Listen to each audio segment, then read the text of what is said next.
Hi, everybody. I hope you were doing well today and enjoying this beautiful weather in England.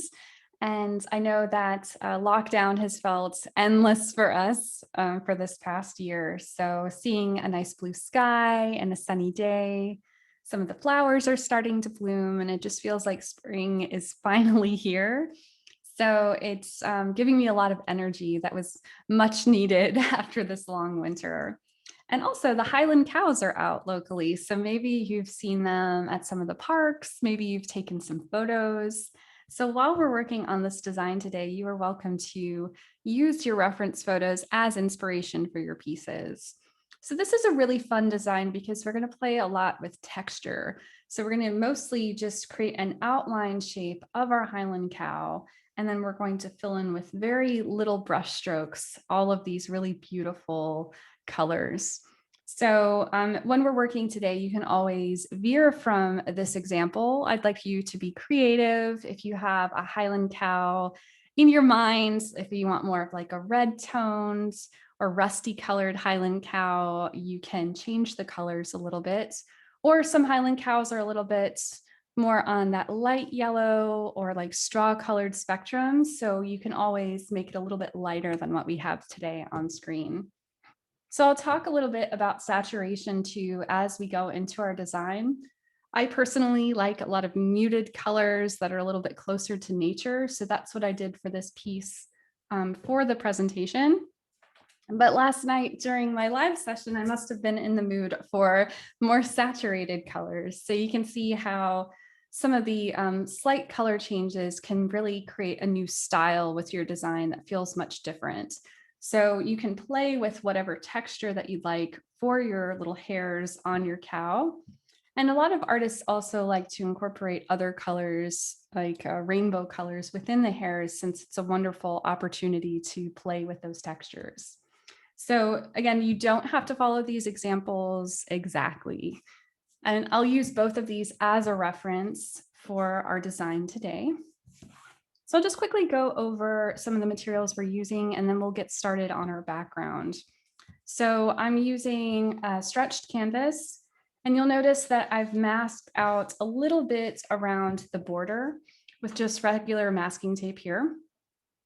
And the reason for that is I used to do this a lot when I was working on paintings. I was trying to preserve a little bit of that white border because sometimes that helps to make the highlights in your design like come forward. So it has a very different feeling than if you were to paint all the way around the edges. However, if you want to make a more complete looking piece, you can paint directly around the edges when you're working on your background. So you'll just use your brush to fill in this little edge here. And that will create this illusion that your painting is extending beyond this matrix. So you can go in either direction with it. And I would definitely love to see how your design turns out at the end. You'll also want a pencil for sketching in some of these larger shapes. So we're going to break down our piece where we're getting into more manageable shapes. And in the beginning, we're going to avoid a lot of these details just to get that large color block into our Highland cow. You'll also have a combination of assorted brushes if you purchase the kit through my website. So we'll use quite a few of these today to start filling in some of the little details of our cow. You also want some paper towels and a cup of water. And just as a side note, when you're using your brushes, if you get distracted, let's say you get a phone call or somebody knocks on the door, just make sure you clean your brush off really well because acrylic paints tend to dry very quickly. So just clean your brush in your water really well and try and set it out either on a paper towel or something similar, so it's not just sitting in your cup of water, because eventually it's going to start damaging your bristles, and also that water is going to fill up in this wooden handle of your brush and damage that. So they're not really expensive brushes, but they're quite good synthetic brushes. I'm actually shocked every time I use these because these are way better than some of my more expensive ones. And the better you keep them, the longer they're going to last for you. After you're done using them at the very end, you can just use some Dawn dish soap or something similar to clean out that residue in your brushes from your paint water. And if you really need to, if there's any gunk that forms into where your bristles meet this ferrule right here, you can buy some brush cleaner as like a little, it looks like a bar of soap, and you can just rinse it out through there. Last thing that we'll use is obviously our paper plate to mix on, or something similar. And some of you haven't bought the kit, so you can find a similar color for your paints today. So I'm just using primary blue, burnt sienna, yellow ochre, white, and black. And we're still kind of in that range of our primary colors. We have more muted colors to be closer to the original Highland cow design.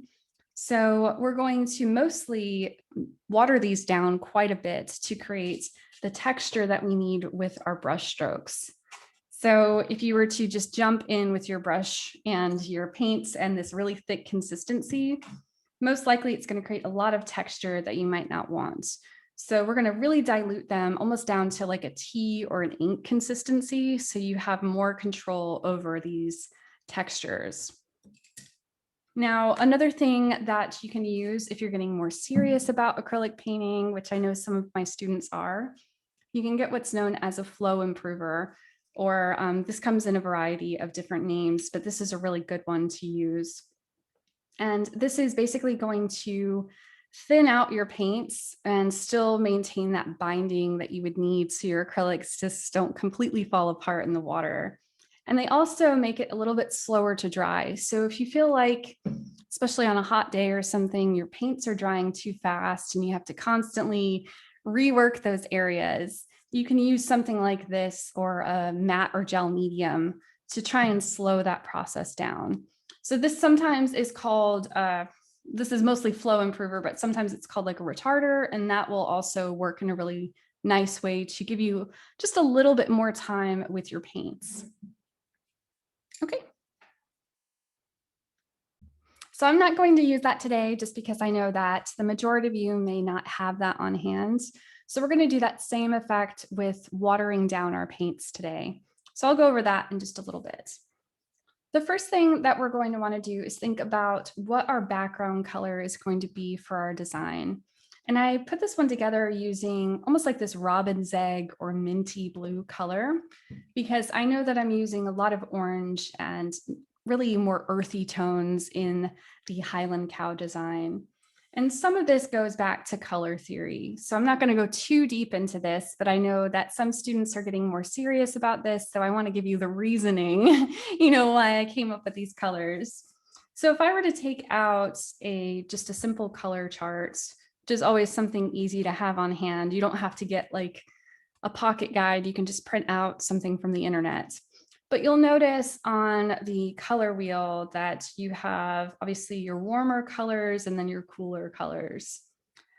Another thing on there is that you have complementary colors. So with a complementary color, it's really easy to find where that is because it's always on the opposite side of your color wheel. So yellow and purple or a violet color are complementary. And then you have red and green, and then you also have orange and blue. So anything in this kind of spectrum here is going to help that other color pop out even more. And many artists have kind of gone into this much deeper. If you look at Impressionists with their designs, they often use complementary colors side by side. And again, the reason for that is obviously you have this pop of orange against a blue, it's going to just stand out even more. However, if you were to mix those colors together, you would completely mute them. And that's where you get browns and grays in your color spectrum. So we're actually going to use some of that theory when we're mixing our colors today. And you can, again, decide how light or dark you want this background to be. Okay, hopefully that makes sense. Okay, so what I'm going to do is just set this aside really quick. I'm going to grab my filbert brush or whichever brush you have on hand. If you have a larger one, it's going to make it a little bit easier for you to fill in these spaces. And we're going to work in sections. So we're going to paint slowly across the canvas. So if you need more time to blend those colors or add colors to it, you're not trying to struggle with paint that's like halfway drying on the canvas. That's always the worst with acrylics. So I'm just going to take my paints really quick, set these aside for just a second.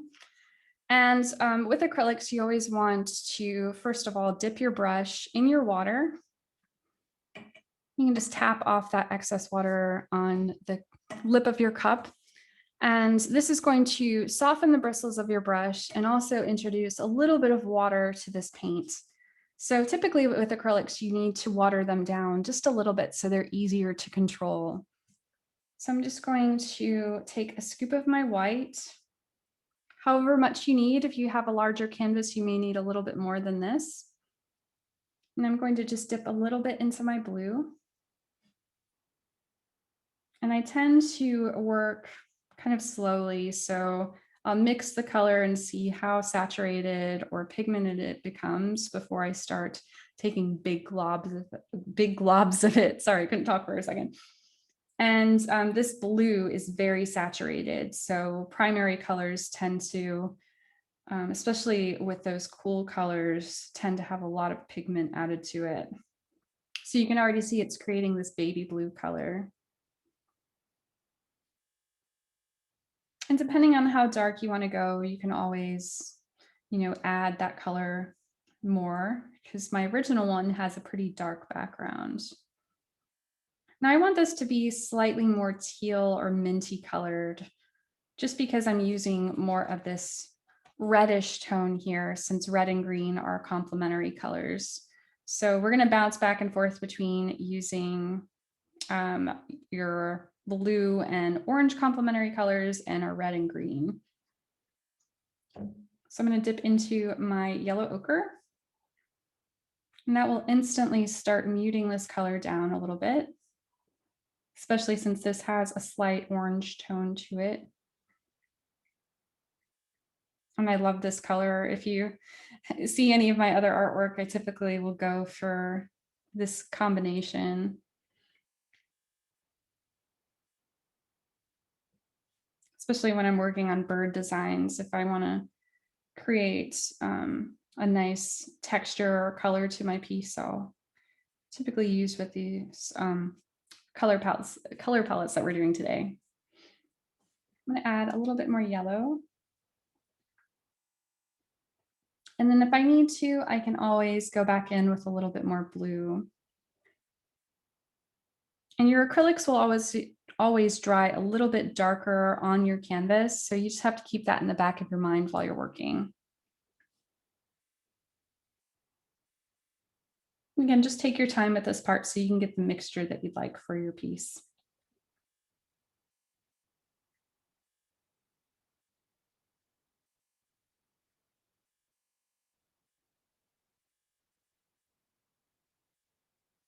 So that's pretty close to my original color. The one that I did last night was a little bit lighter than this. Yeah, just a little bit more. Why not be dramatic?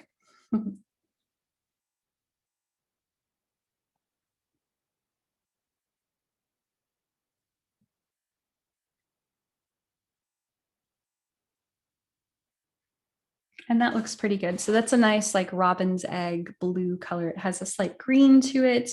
So it's going to make these colors pop out here since it has a slightly redder tone to it. And then you also have this slightly more yellow color. So this will be really nice. So once you load up your brush, you're just going to start on whichever side of the canvas that you want. And on my original design, I did a lot of vertical brush strokes. So I'm just going to make sure that I'm covering up the white of the canvas, but I'm not, adding massive globs of paint or anything to it. You just want enough to cover that canvas texture.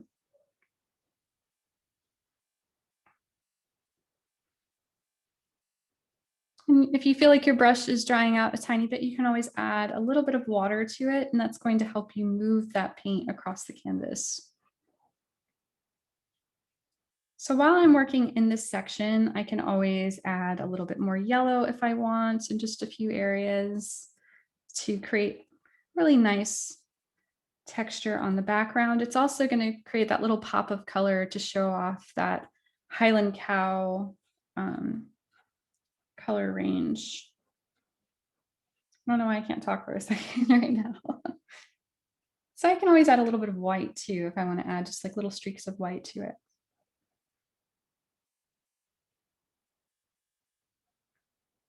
And it's much easier to blend on the canvas while it's still wet. So this is known as the wet and wet technique, where we're going in these sections and blending directly on the canvas. So you can push and pull where you want those colors to be. So if I really want to amplify this orange or this yellow ochre, you can just add a little bit of that throughout it. And these paints dry very quickly, especially if it's a hot day or a sunny day like today. They're going to give you less time to work on those designs. So that's why I tend to work in just these small segments. I can get it exactly how I want and then move on. And it's one of the harder things to do with acrylics because if you're not careful, you can overwork an area and that bottom layer is going to start drying on you. So when you go over it, sometimes you pick up that bottom layer and it creates like a divot in your background, which is always terrible. It's the worst feeling because you're like, why is this happening? And your instinct is going to be to keep adding on globs of paint. If that happens to you, just don't do that. Let that sit and dry, and then you can come back and paint right over that spot. Otherwise, you're going to keep adding divots in more and more areas where that paint is drying. And you'll immediately know if it happens. Like it's not happening on the screen right now, but if it does for some reason, I'll definitely let you know. It's part of why I like to work in this like real time with my classes. So if something is an error, then you get to see it. And sometimes it can be a little bit embarrassing, but that's part of the process.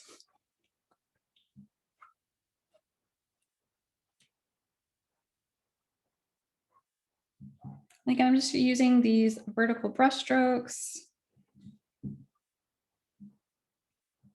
And you don't have to do it in this way. Sometimes other artists will try and work more in this kind of like X pattern brush stroke, and that will create a different kind of texture for you.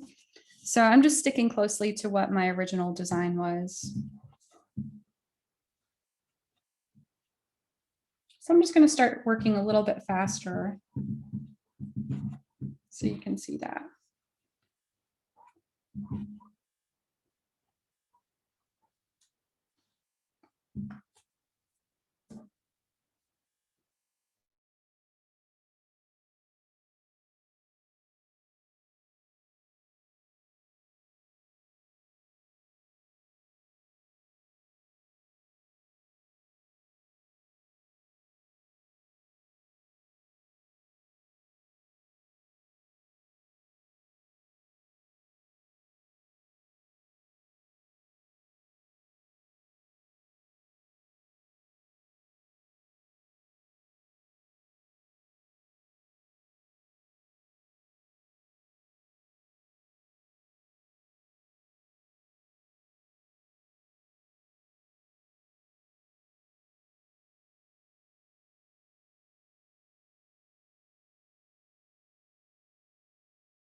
Okay, so after I finish this background, sometimes you need to do like a second coat of it if you feel like some of that texture is still showing through. But you also have the opportunity again to just extend this all the way around the edge of your canvas if you want to create that finish on the side. So it's much easier to do this while that color is still damp. So I'm just going to leave mine as it is. And then when you're finished, just make sure you clean off your brush really well in your cup of water, and then try and just set it down on your paper towel or your table.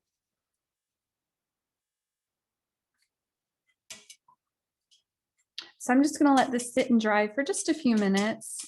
If you are in a hurry, or let's say you're worried about overworking your background, you can use your hair dryer on a cold setting, and just for a few seconds, you can run that over your design and it will get rid of any of that extra moisture. Just try not to do it on a hot setting, even though I know it sounds like really appealing, because it's only going to heat up that top layer of your paint and it might not capture that bottom layer. So when you go to paint over it, you might accidentally scoop up a section. Okay, so I will be back in about 5 minutes. Okay, so my painting is pretty much dry right now. I'm comparing it to my original one, and I noticed it's a tiny bit lighter than it, not by much. So if you ever wanted to, you can always go back in with a little bit more of your blue if you want to create that deeper color for it. I'm just going to leave it as it is because I actually really like this pop of this yellow ochre in a few spots. So I'm going to see what happens with it. But when we work on our next step, we want to make sure that we have our pencil nearby because we're going to start adding in the details of our Highland cow. So if you have a larger canvas, like a 12 by 16 or larger, obviously you can extend especially the horns out if you want to make it more dramatic. I'm just mostly following the shape of my 10 by 12 canvas, but if you have a little bit more wiggle room, you can change some of the shapes within the piece. So the first thing we're going to do is just focus on this curve right here of the horns. And you can again extend it out however far that you'd like. So instead of trying to create two little separate shapes, most likely one's going to be like a little bit higher or lower than the other one. We're just going to draw two large curves to connect that part. We're also going to do another curve in the opposite direction to create the top of the head and the top of the ears. And then we'll do another curve to finish off where those ears are. So imagine all of this is stripped away and we're looking at just these really, really simple shapes. So sometimes it helps if you just slightly blur your eyes when you're looking at a finished product so you can see roughly where things are on the piece. And that always helps me to try and see the overall image that I'm trying to design. So I'm going to go ahead and start sketching this in for you really quick. I'll keep this other one on screen so you can see it a little bit better. And we're going to start with just this first curve. Just keep it nice and light. I'm going to make it a little bit darker on screen so you can actually see what I'm doing. But typically, if you're drawing on your canvas, sometimes with graphite pencils, they're going to show through when you try and use your paints. So sometimes artists will use like colored pencils or chalk to do this part. But you can always just use a really light hand with it. So I'm just trying to figure out the overall shape in the beginning. And then we're just going to widen that out a little bit. It's almost like a sideways crescent moon. It's a really thin one, I guess, or a big smile. Now with the horns, typically they have more structure to them than just the curve. So you'll notice in the example, there's a few lines that are straight within it, and that's just going to give it a little bit more dimension. So while I'm figuring out where this final line is going to be, I'm just going to add a few more lines that are a little bit straighter, especially along the top part of the head right here. So again, I'm doing this darker so you can see it on screen. You definitely don't need to go this dark for it though.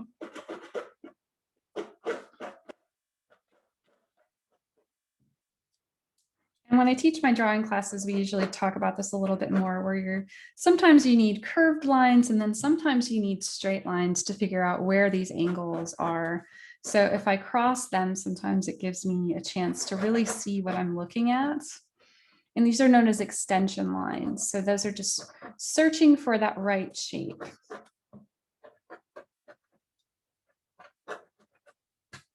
Like that.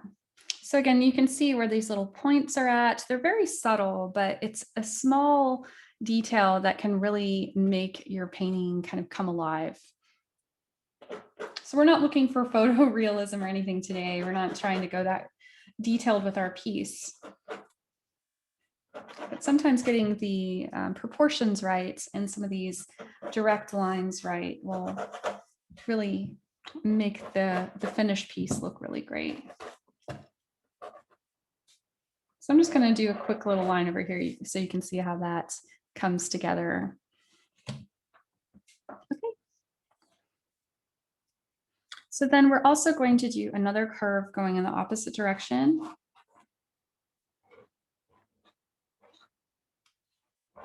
We don't really need a lot for this top here. We're going to add in little details of the hair to make this a little bit taller, but we definitely want to know where the top of the skull is on our Highland cow. So it helps just to kind of extend this over to create those tops of the ears too. Okay, and then you're going to match that if we're going to mirror how that looks.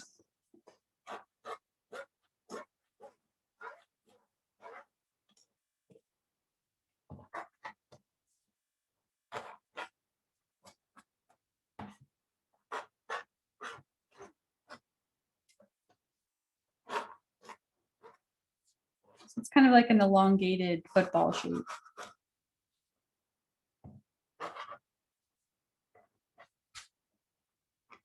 Okay, so you can make the ears a little bit bigger if you want. Just like the top of the hair, most of this is going to be extension lines with our paintbrush later on. So you can imagine we're going to create really light lines that we flick that paint out to fluff up these little tufts of ears here. So we're not going to go really wide with this background shape in the beginning.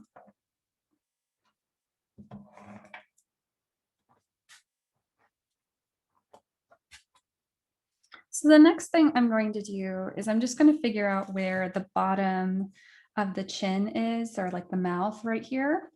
So if you need to, sometimes it helps if you're trying to think about proportion, you can just think about the spacing from here to here. And I didn't talk about this too much in my class because I know that we're all using different size canvases. So I'm just thinking about what my proportions are on my 10 by 12 canvas that I created. And I realized that right here and here is very similar in size. Now, it doesn't have to be like that for your final piece.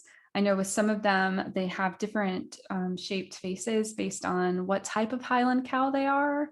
So some of them might have a really large amount of fringe in the front, and then their face might be slightly longer.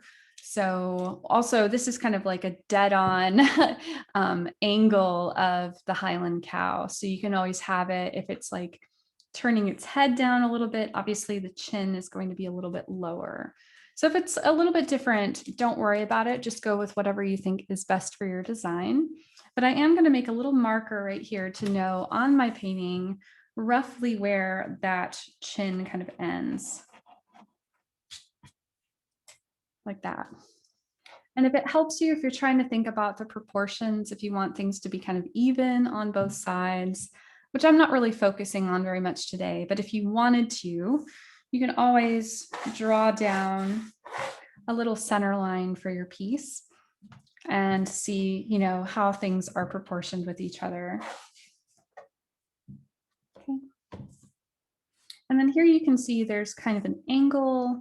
If you imagine all of this hair being away, usually they have a slight angle down to their muzzle and nostrils of their face.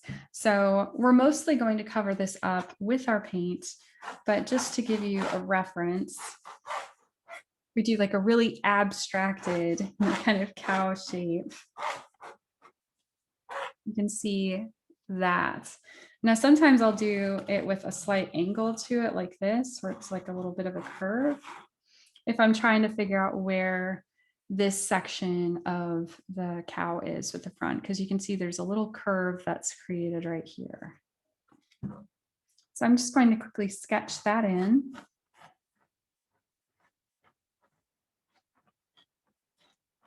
And as we're working, we're going to add more and more detail where we're correcting things if something's a little bit too big or a little bit too small. So don't feel like these measurements have to be exact. These are just guidelines for ourselves. And then I will add in, if I need to, I'm mostly going to do this with my paint, but just to give you a visual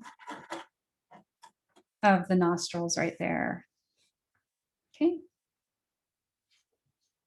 And then you also have, you can see here where there's a slight curve going in the opposite direction. So here's like the chin where the mouth is going to open. And then here's where like the nose or muzzle is facing forward. So I'm going to make sure that I add in a little bit of curve right there.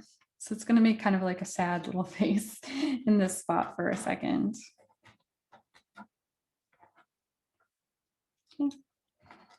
And again, most of this is going to get covered up in just a few minutes, but it's always good to kind of visualize what you're doing first before you throw a paint on there, especially if this is a new design for you. Okay. The last thing I'm going to do is I'm just going to finish creating like the neck and the front part of the Highland cow. So part of like the torso and the neck is going to go right here. So I'm just going to create a little bit of a guideline.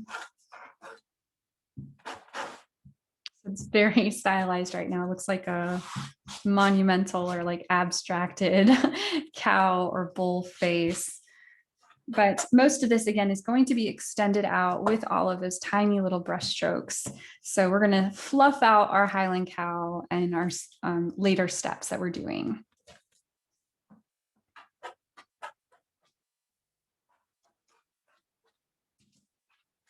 That is looking really good. Just double check that the ears are how I want, which I think that's fine. Again, if I need to, I can check the proportion here. I can measure this and see if they're close, but we're not getting that specific with it. If you were taking one of my other classes, sometimes you do have to really think about the proportions of things and their relationship with each other. But for right now, we're just doing a fun little class. So, but these things are always helpful to include just in case you're getting more serious or you're working on your drawing skills. It's something that's much easier to think about, and then it will become second nature to you as you do more art. Okay. I am rambling. I just finished teaching another drawing class, so it's like fresh in my mind, and I love doing that. So, okay. The next thing we're going to do is we're going to start filling in these major shapes. So we're going to do what's known as color blocking, where you can see, if you look closely, especially in these nostrils here, we're going to put in our darkest color first, and then we're going to slowly build our colors. So we have the illusion that there's this different type of hair or fur. You have areas where there's more shadows, like from the roots here, from these fringe or bangs of our Highland cow. And then this is also going to be the base of the horns too. So while you're working, we're going to slowly add in brush strokes on top of that shape. So we're creating a really dark brown or burnt umber color, and we're going to fill in this entire area. Now, if you're worried about losing some of these guidelines, especially around here on the face, you can leave a tiny gap of your color showing through for your background before you completely fill this in. And that's going to help you in case you feel like you need that guideline back. You can always draw it in again if you want to, but I'm going to do it on screen so you can see roughly how that goes. Okay. So to do that part, we need to mix this dark burnt umber color. And it's very simple. You're just going to mix some of your black with your yellow ochre. And what I like to do is bounce back and forth between using this angled brush, because I can use the wide edge of it to fill in these larger areas, or I can turn it to that sharp edge if I need to get into some of these other details. So if you need to, when you're working around other areas of your painting, you can always jump back to this small flat brush, and that will give you a little bit more control over spots that might be a little bit trickier. Okay, so I'm just going to use this one because it came with the kit. And just try not to use anything too tiny for this part because we are going to be filling in a lot of these shapes. So if you're trying to use like a small round brush, it's going to create little textures while you're moving that brush across your canvas. And it may not be the textures that you want it to be, if that hopefully can be visualized. Okay, so I'm going to dip my brush in my water, tap off any of the excess water. I'm going to take a scoop of my black and a little bit of my yellow ochre. And I don't care if some of that blue's on there, that's fine. And you can see it automatically will make like a really deep, dark brown color. And a little bit more. And if you're using those paint pots, you can scoop out paint as you need it for your design. And then if there's any left over, you can scoop it back into those paint pots. And as long as it's closed in it with that Ziploc bag too, you can keep using those for a long time. They only dry out if they get exposure to the air. Okay, so one thing that's usually, again, tricky with acrylic paints is they want to be really thick, right? And heavy body paint is good for certain techniques that we would use. But today we're doing the opposite. We want to water down most of our paint so we have more control. So if you were to just start dipping into this paint, you're going to run into the issue of your bristles kind of extending on you. You can already see here how they're starting to, oh gosh, that won't focus for whatever reason. They're going to start to create a texture as they spread out. So when you're trying to do more of these controlled lines, it's going to be really tricky. And most likely you're going to be expanding this out and going over these lines. These horns are going to get bigger and bigger and bigger. So we're going to try and avoid that by adding a little bit of water to our paint. So I'm just going to take a little scoop out of my paint cup. And it's just a few drops. It seems more dramatic on screen. And then I'm going to just mix that together. Now, if you need to, sometimes you're going to get like a big glob of paint on the end of your brush. You can just press that off on the side of your paper plates or whatever you're using. Or you can press down really hard to get rid of that glob. And we're looking for kind of the consistency of ink, or I'm trying to think in terms of food, like cream or milk. I think ink is probably the best description of that. When I teach watercolor, it's either like tea, milk, or cream. And that's like the easiest way to describe how much water you need. So for this one, I'd say it's somewhere between like milk and cream. Enough where you can easily move your brush across other textures on the canvas and have more control over different points of it.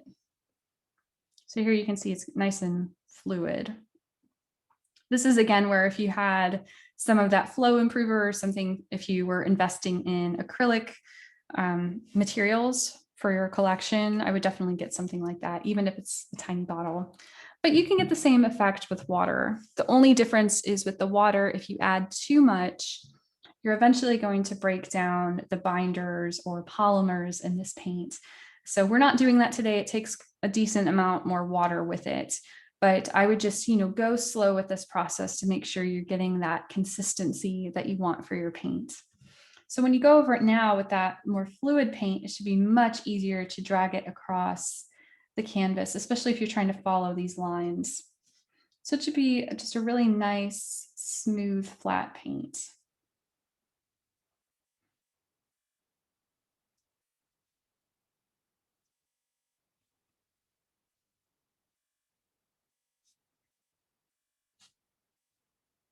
This is going to give you so much more control over your paintbrush and save you headaches.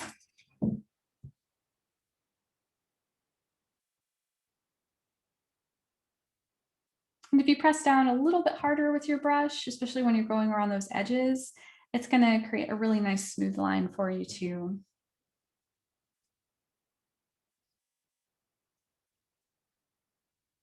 But it's definitely a tricky part of acrylics. It's one thing that I always feel like, even with a lot of experience, I still get frustrated with it. But once you kind of know what you're looking for with that paint consistency, it's much easier to figure out what you need to do with the amount of water you have. Okay, so I'm going to go ahead and fill in this whole section and this other horn. And it's going to look really dark for a second because we know we have to build up our layers of color.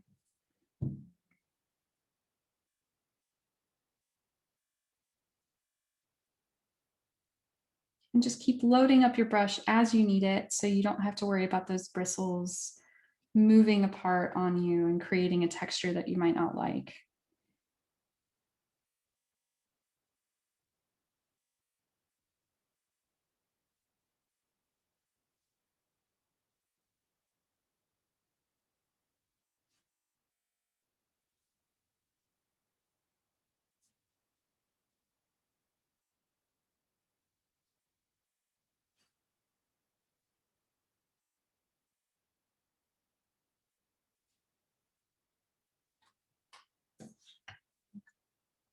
And you can just move your canvas as you need it so you're as comfortable as possible during the painting process.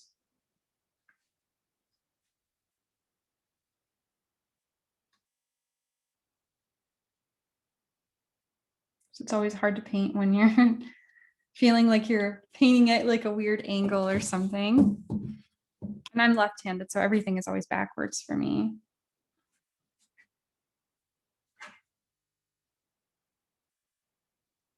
So I'm just going to work a little bit faster so you can see roughly where everything needs to go. But of course, you can paint at your own pace, especially if this is kind of new to you, if you haven't painted a lot or this is your first time painting, just take your time with it.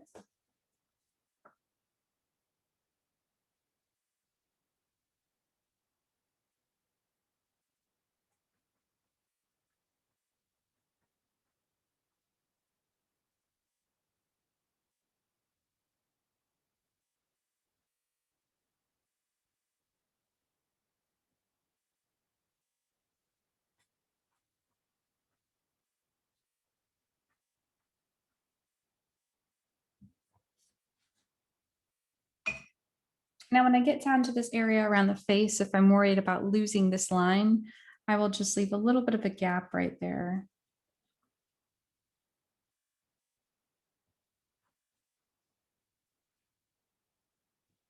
That way you don't lose all that hard work that you just did with your drawing.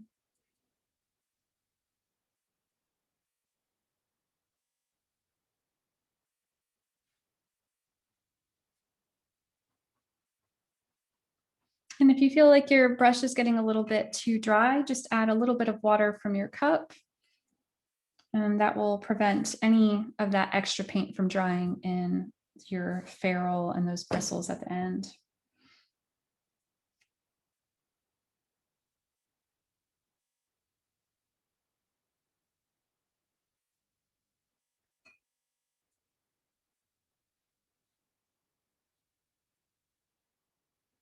Now, when I get around part of the face here, I am going to leave this area of the muzzle open. So it's going to look kind of like a sad face on the inside of this part here. And I'll just fill in. I usually tend to go a little bit wider with this nostrils than I normally need to, just to be sure that I'm covering in any of those shadows that I'm going to use. And I'll even add where this connects with like the lip and the bottom of the chin. I'll do a line for that too. So it is really going to look like a creepy, sad face in that spot. But it's temporary.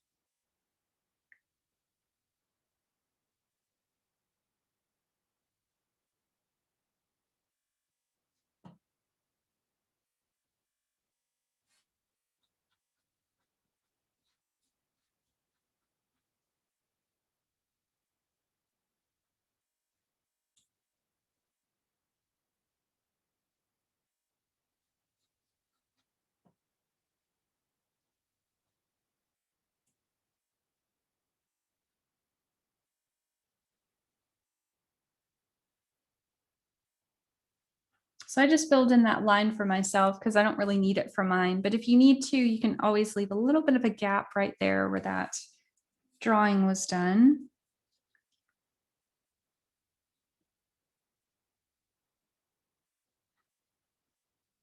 Honestly, I just painted right over it and I forgot I did that, but whatever, it's okay. It won't hurt anything.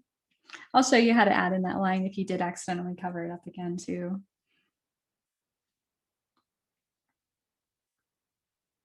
Okay, so we should have some really large nostrils right here. And it looks more like a silhouette of a cow or a bull at this point. So I got a little drip of water right there.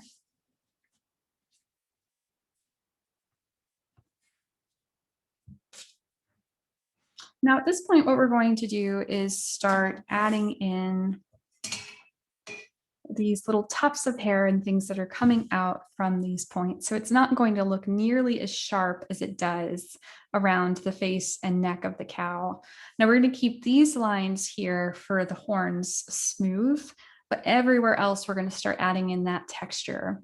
So we're going to use the exact same brush and we're just going to, if necessary, dilute our pigment down just a little bit more. Mine is starting to be a little bit thicker than I want.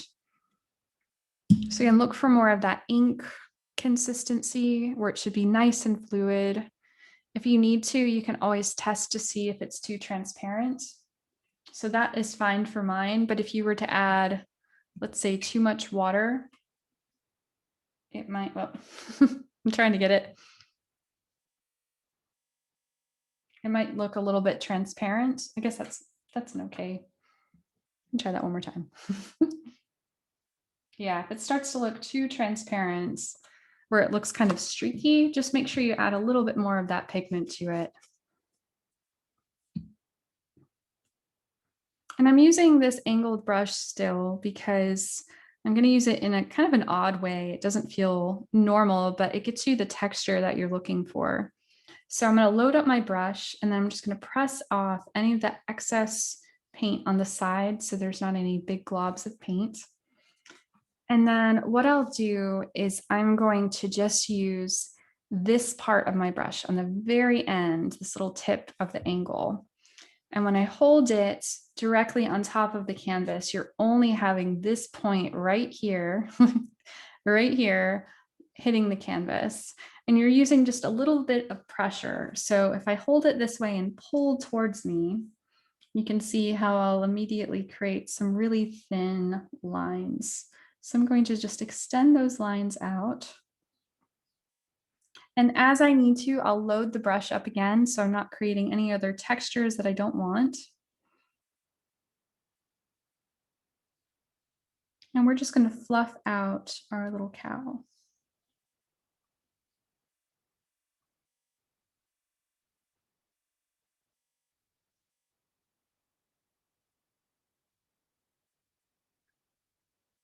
So I'm just going to do these bottom areas first.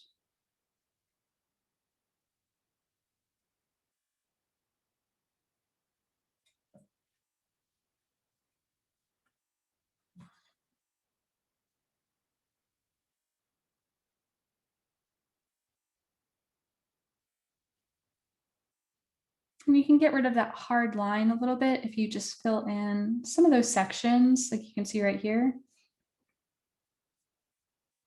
You can have it really fluffing out if you want. Oops, that was kind of a hard line. Let me fix that.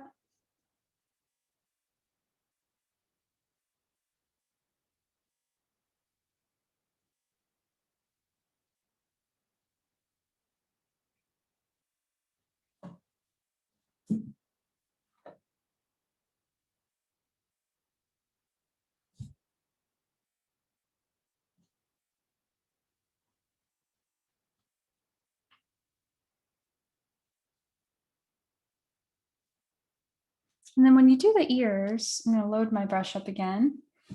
And you're going to want to follow the pattern of the ears. So hopefully you can see this on screen a little bit better. I'm running out of my room. So the ear is going in two directions. So some of it's going to fluff out a little bit, And then as it goes towards the bottom of the ear, just like with gravity in your hair, it's going to go towards the ground. So I'll just leave this so you can see this easily on the screen. We're doing the same method where we're just using the very, very end of that brush.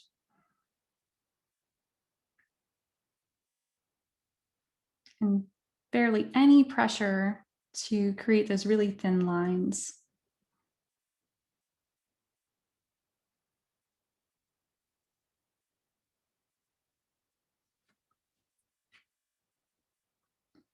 Now, in some Highland cows, they have more of like curly hair to them too. So I'm just following this shape for mine because that's how I did the original. But if you're trying to base yours off of a certain image or an idea, you can always make them more of like a little squiggly line in areas like that. So it's whatever you think is best for your piece.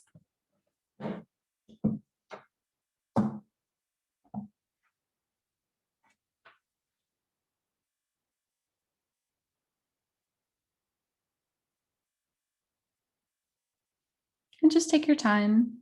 If you need to, you can always practice a little bit before you start using the canvas on just like a piece of paper or something. That's always helpful.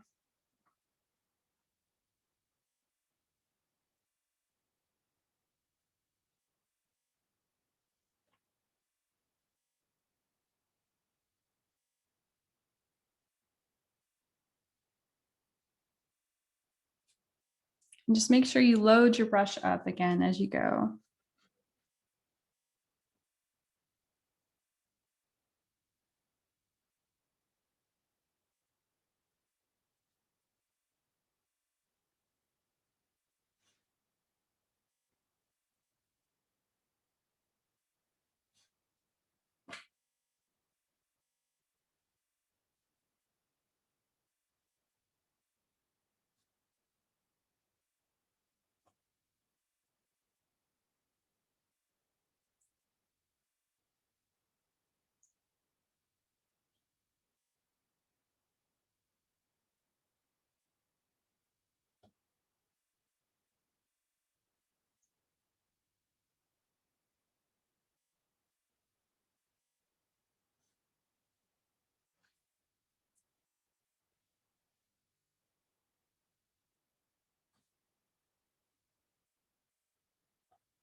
And they don't have to be perfectly even on both sides. You can always have some that are going in slightly different directions.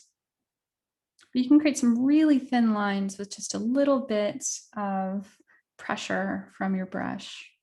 So you get those really teeny tiny lines if you need it.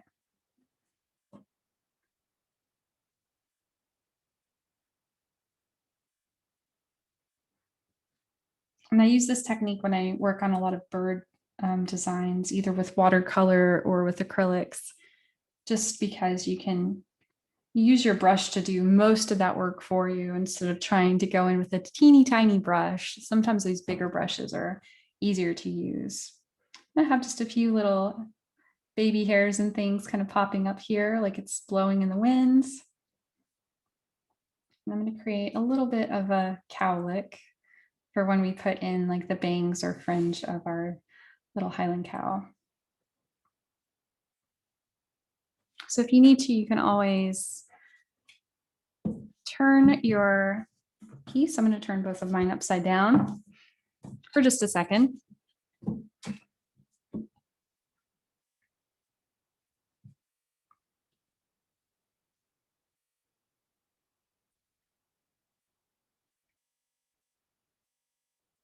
And I want to make sure I'm not completely covering up all of this top of this hair here because I know I'm going to add other colors and I want a little bit of light shining through so it doesn't look like it's wearing a toupee or something.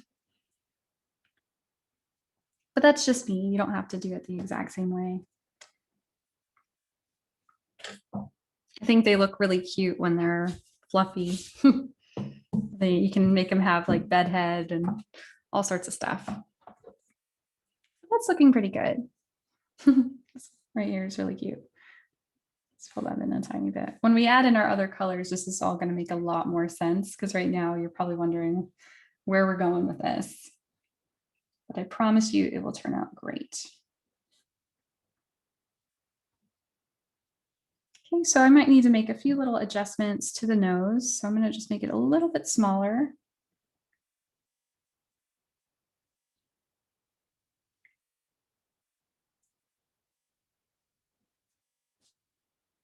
And I really put in these darker areas just because you can see here, most of this is going to be covered up, but it's easier to get that darker area in first and then add in those details.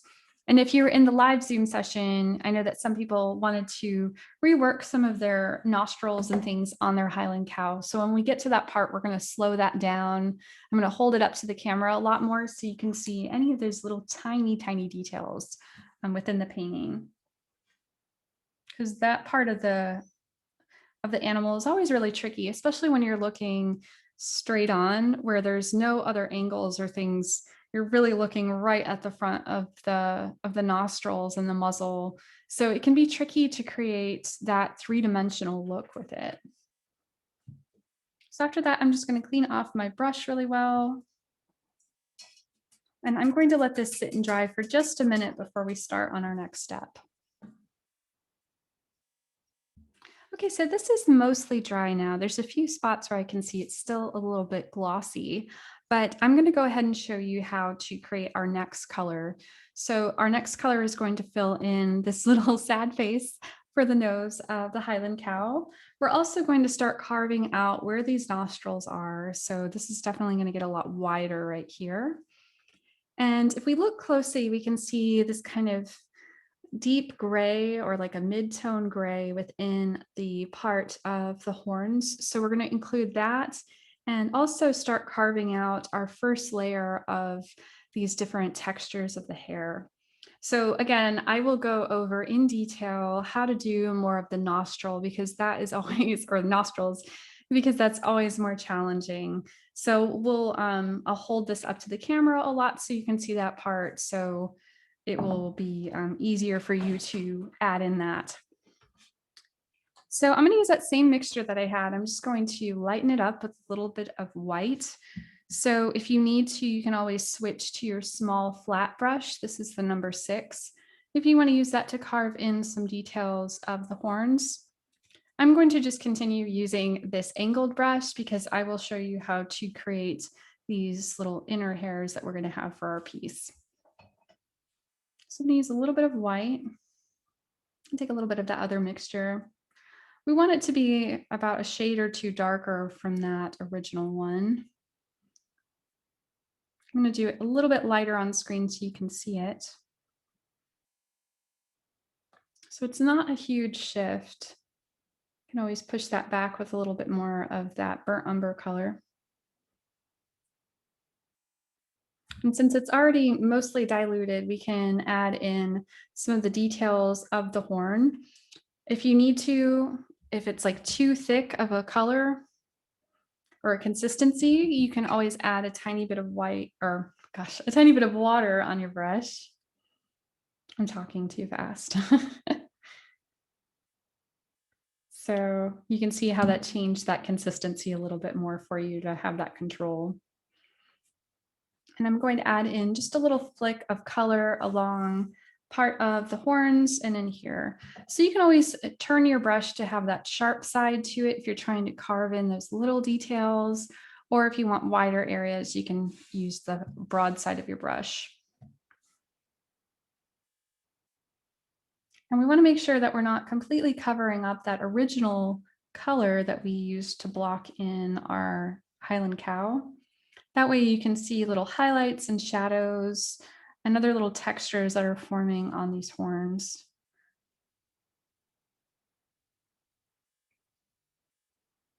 I'm going to do that on both sides.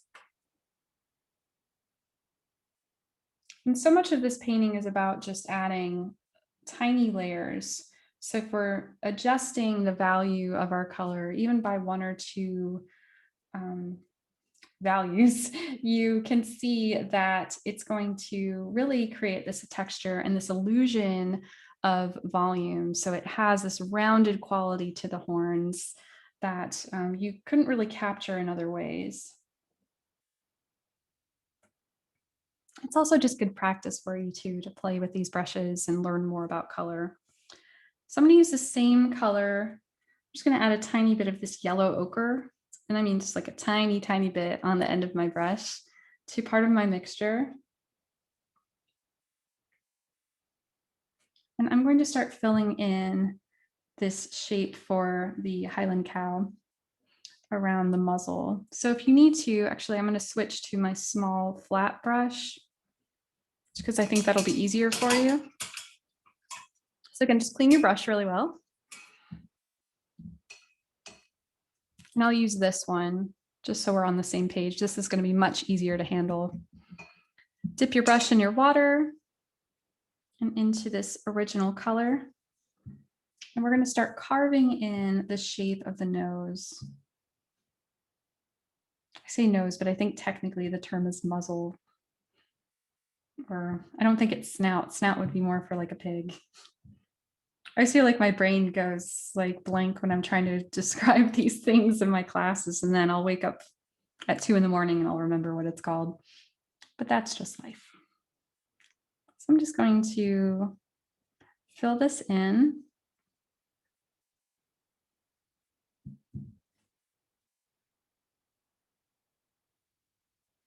And here you can see I can start to fill in some of the shape of the muzzle and of the nostrils by kind of going into that color. So we're pushing some of that color back.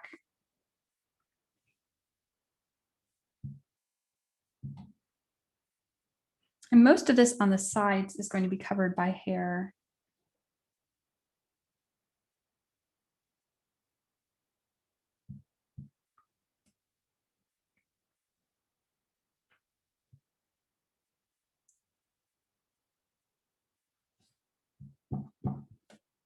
Now they do have pretty wide nostrils on them. So sometimes when you feel like it looks a little bit, I don't know, maybe cartoonish or something, most likely it's not as far off as you're thinking.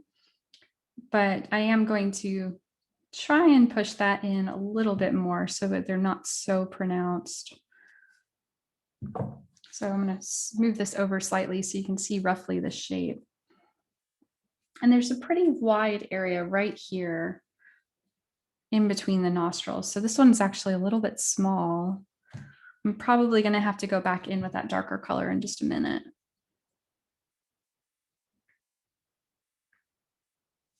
So that's a little bit closer to that shape.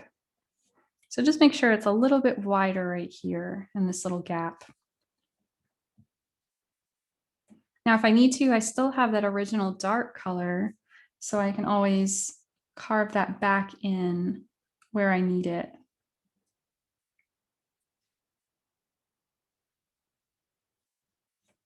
And since those two colors are still damp on the canvas, you'll be able to do the same thing that you did with your background, where they're going to blend together with that wet and wet technique.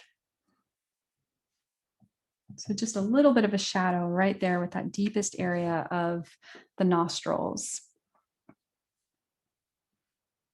I'm also going to just add a little bit of shadow up here, where I'm just kind of pushing the bottom part of the nostril back, because we're going to add a highlight right along here, just like what we have on this part.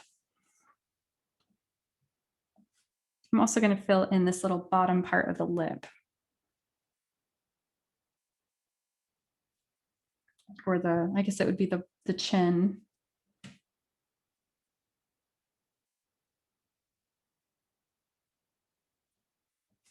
If you lose some of that original line, you can just go back in with your dark color and bring that back, because that is going to be a really deep shadow right there.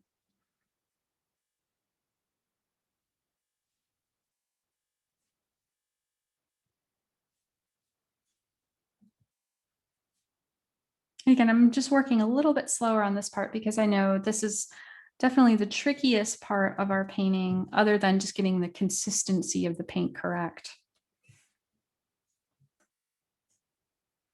So if you feel like your edges around the nostrils are a little bit wide, you can always just pull that darker area in a little bit more. Even though this area on the Highland cow is actually still wide. But if it's like wider than this, like if it's going out to about that length, you definitely want to shrink that in a tiny bit. And we're still color blocking here. So we're going to make sure that this dark color is slowly pushed back further and further so we can create these nice highlights on the top of the nose. And this is always, again, pretty tricky with the design.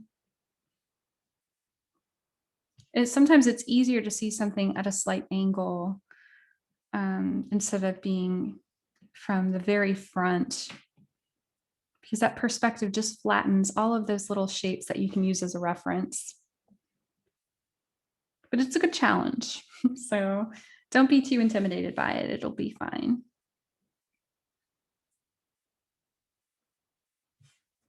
Okay, so we are getting there with that. You can see I pulled some of that darker color up just a tiny bit, and that's going to give you a guideline for where this area is on the nose. Okay. If you need to add any other little textures or shadows in your horns here, you can go ahead and do that with that smaller brush.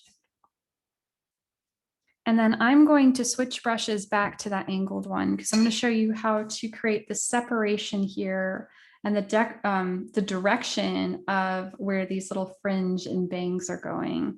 Because we definitely want this little scoop or like cowlick to happen over this part of the head. Now, you don't have to do it exactly like that. I know that you can always like have it go right down the middle and it can create these really cute curtain bangs. So I'm just following the original closely, but if something, is an idea for you, you can always test it out.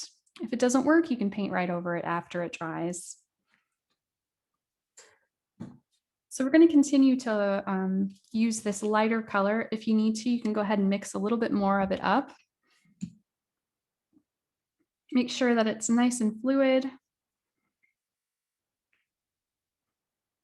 And we're going to start putting in some of our details. So again, load that brush up, and then you're only using this little point right here on your brush with very, very minimal pressure. So you can start by adding in some little flicks of this color. And this is where if you lost kind of that shape that you had originally, we can just pull that down right around the face. I'll do that really quick so you can see.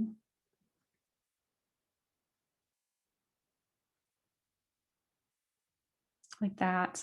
So that's going to give you this idea of where, the muzzle, the eyes, and the top of the head are of the cow. So we'll just start with that point. We're going to paint down and out. We don't want to completely cover up our other colors, but you can definitely extend this color out to break up some of those darker lines. So on this one, I did quite a bit of that to create that softer look. But if you want more of a saturated or stylized look to it, you can have a little bit less and you can see more of this dark color shining through, especially around here. Moving my microphone. So I'm going to extend this out, and then they tend to have like little whiskers around their face too. So to prevent this from being a really heavy line right here, you can see if you look closely, some of this is blended into the rest of the hairs, and that's going to push this overall shape back a little bit more. So to show you that, we can just use that little flicking motion, especially around the bottom half of our Highland cow. So it creates that little connection between those two shapes, and then also brings that color somewhere else around this design. So it doesn't look like it's just kind of pasted on top of everything.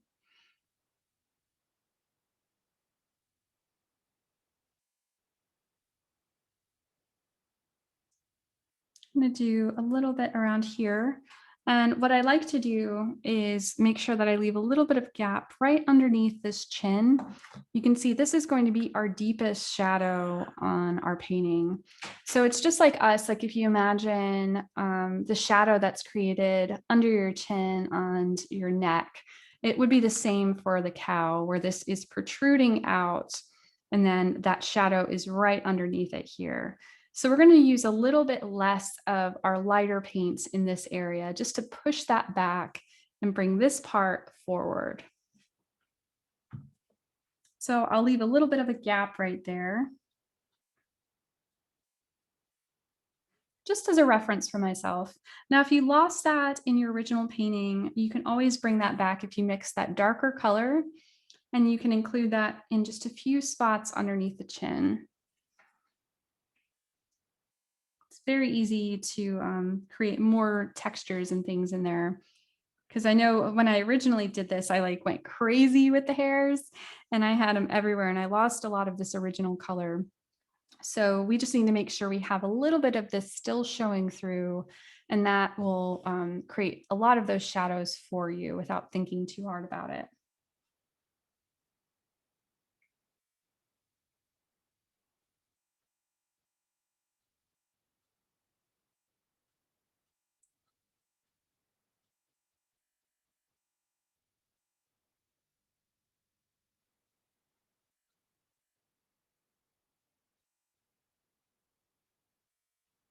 But everybody did a really great job in the live session. I'm really impressed by the textures and the little hairs and things that you created on your Highland cow.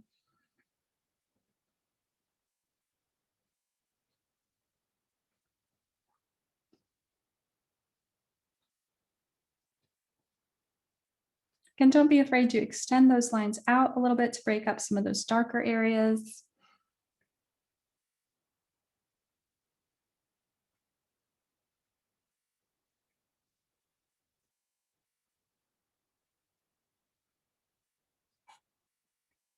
And then for right now, I'm going to avoid this spot because I'm going to show you how to create the directional lines for this. Kind of running out a little bit of my paint on my brush, so I'm just going to load that up. You're going to do the same thing over here where you're going to create some little flicks of the hairs. And don't be afraid to overlap some of those original colors. Just don't want to lose all of them.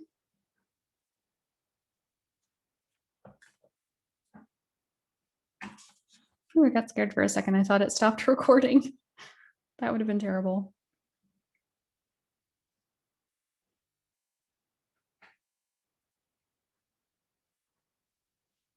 Same thing on the side. If you need to, you can always turn your canvas so you know the direction of your piece, which might be a little bit easier for me right now. So I'm just going to turn it slightly.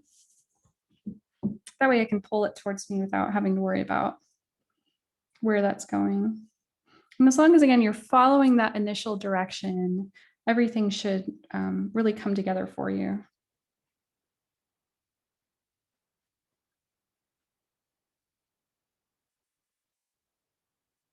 I'm going to create a few little overlapping lines with our horns right here.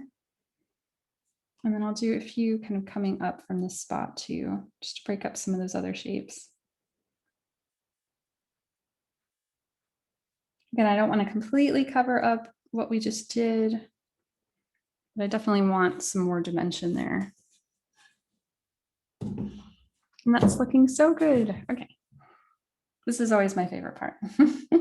This is the majority of our painting. So we're going to do these really thin, light layers to create all of that beautiful texture. And once you kind of feel more comfortable holding the brush, you can just kind of zone out a little bit more and things just feel a lot more comfortable. Okay, so for here, it's a little bit different. You can see where the direction is on some of these little cowlicks or fringe. So one that's really important to think about is this direction right here. So I'm going to do one like guideline for myself to break up that shape right there. So we know that all of our hairs are going in this direction and they can extend out to the rest of this ear.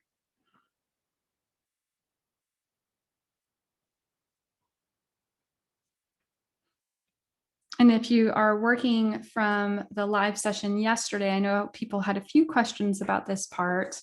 You can always go back in with a lighter color. Like if you need to bring back this direction, you can use your lighter straw color or white and just do a little bit of highlight on parts of it. And that will get that direction back that you might want.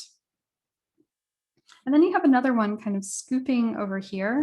So it changes direction as if it's going down the front of the face. Since they have kind of, they have that muzzle, so there's a little bit of an extension right there.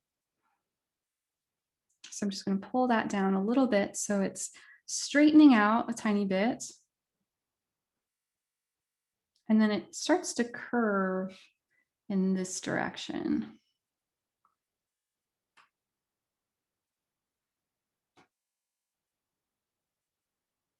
So curving in that direction. You can do a few little lines like that so you can see roughly where that's at. And then it starts to go down the face and over.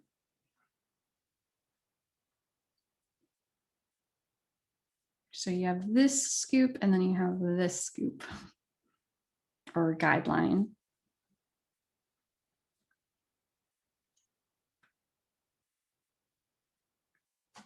And then we can already kind of see where this last section is going to be determined. So we have another area right here that goes in a slightly different direction. So we're covering both eyes of the Highland cow. And we want to make sure that it's not going, sideways or in a different direction. We want to follow basically what the shape of the face would be. I'm going to load up my brush again, making sure I have enough paint on it because I'm kind of running out of that color.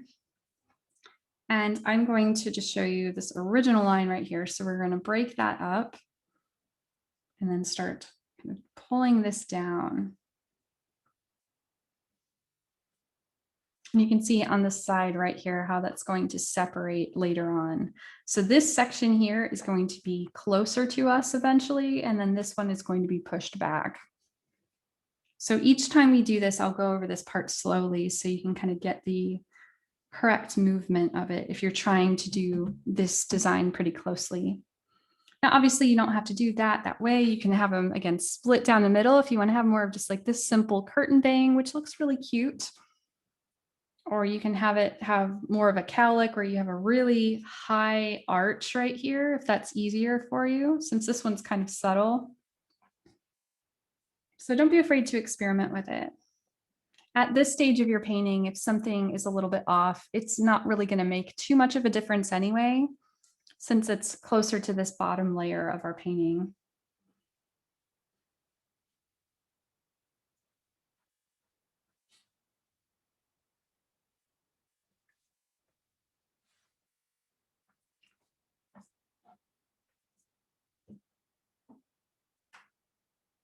I'm just going to add a tiny bit of black or that burnt umber right along here on mine. I was starting to lose a little bit of where the roots of the hairline are going to be. So we definitely want to keep a lot of the shadow right here, else when we add in our other colors, it might kind of push back that shadow that we need, or I mean, you might lose that shadow that you need. So you can always go back in with your darker color. Just went a little bit crazy on that spot right there. So that's a little bit easier for me to see where that goes. And I'm being really slow with this right now because I'm just trying to get to this image as close as the original. I'm gonna clean off my brush for just a second in case you need a little bit more time to work on your design. And then I'm just gonna let this sit and dry for just a minute or two so it's not completely soaking wet for the next step. Okay, so this is dried down a little bit more. I have a little bit of a damp area right there, but I'm not worried about it. The next thing we're going to do is we're going to go a little bit lighter. So this is where we're going to start adding in more details of our nostrils and everything. And then you can see over here how we're adding in a slightly lighter gray tone to start pulling this texture of the horn out a little bit more. That will also be included in other parts of our layering process. So again, this is just mostly us layering over and over again until we get that hair texture and consistency that we want for our colors. So if you need to, you can go ahead and mix a little bit more of your color. So we know roughly what that second color was. So we need to go a little bit lighter. I still have some of this original one left. So I'm just going to add some white to it.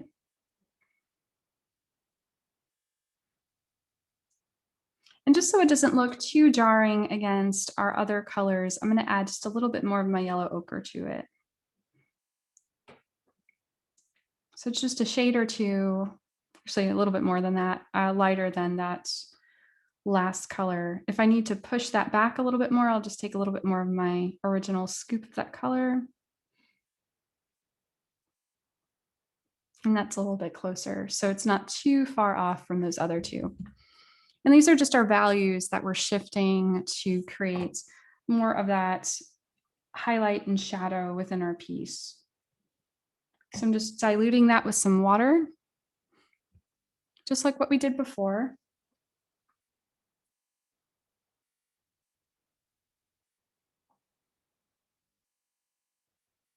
And it has a slight yellowish tint to it. So it's almost like a newsprint gray color or a warm gray.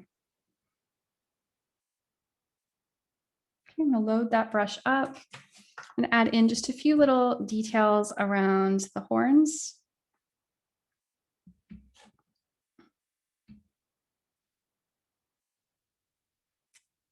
If you want, you can always use a different brush for that part.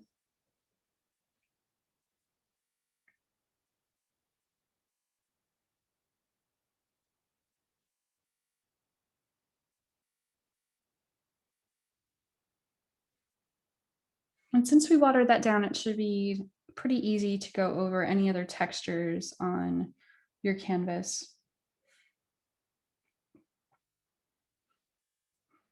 Okay. I'm going to go in with a little bit more of a highlight around part of the nostrils. So we're slowly warming up this color right here.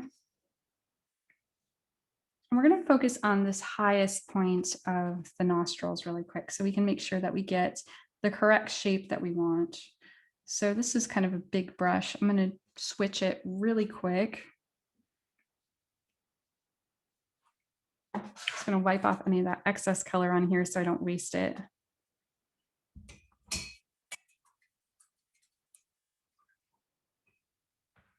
And I'll switch back to that small flat brush. So you get a lot of control over where you're moving that color.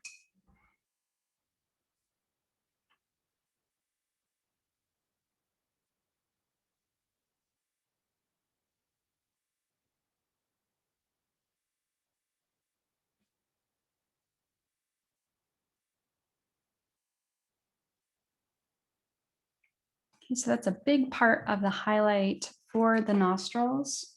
And then you have some of a highlight down here on the chin, just to kind of bring that forward from this darker shadow. So I'm just going to tap that into a few places. If you want, you can use your edge of your brush to pull down a few little whiskers and things if you want, or you can wait to do that with your other brush. And then I'm going to do just a little bit of work with my glazing. So we're going to take a little scoop of this. I'm just going to put it on another part of my canvas just to show you. And we're going to water this down just a tiny, tiny bit more. Almost like a watercolor effect. You can see here how if you swirl it around on your canvas, it's pretty thin. And what we'll do, since this other color is dried, we're going to create a thin glaze. So you can see how you still have a little bit of transparency to it where you can see that other color shining through. I'll water it down just a tiny bit more. And I'm just going to go around part of the edges. So it's really so subtle, you can hardly even see it at all. If you need to, you can use your finger to kind of blend that around that spot.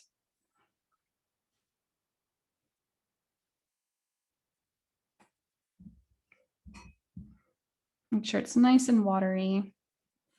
And then I'm just going to bring back a little bit of this original shape of the lip right here. You can see that curve.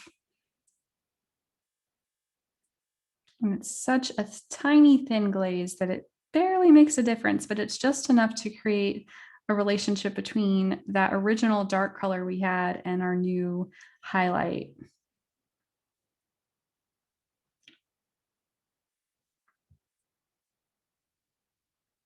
So normally you would use like a matte medium for this part or a satin medium, but we're going to make the most of using our white paint and a little bit of water. So if you need to, you can go back with a little bit more of that lighter color just in a few spots. Like that. So it creates a nice color shift between those two areas right there. Now, just like before, if you wanted to take a little bit more of your light gray, you can always extend some of that color down to create more of that whisker look to your piece. And that's going to push the sides of the nostrils back a little bit more.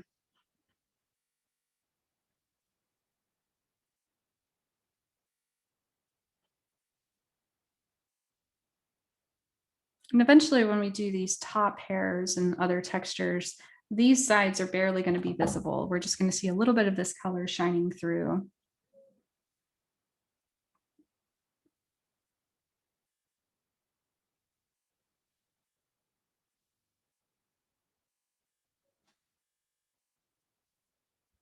And just to finish up part of our nostrils here, I'm going to show you how to add in the tiny bit more of the highlights just on the top part of the nose.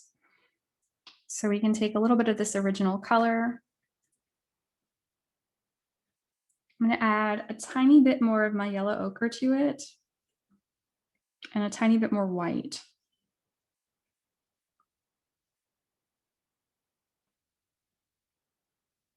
It's going to create a nice soft brown color. It's still a little bit dark, so I'm going to lighten that up just a little bit more.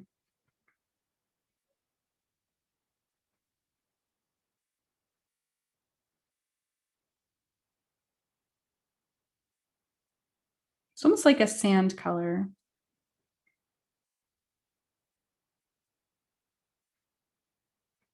If you need to, you can always add a little bit more of that original. Oops, you can't see that on the screen. This is the original color if you need to. So it's just slightly lighter than our other ones here. And I'm just going to add that right across this little section of the nose, right here. Now, if I need to, I can use my finger just to blend that in a little bit. Or what I like to do, let me put a little bit more on there. I feel like it needs it to go all the way to the end of these nostrils. Sometimes your finger will pull up too much of that paint color. So I can use a clean brush. Where did my little flat one go?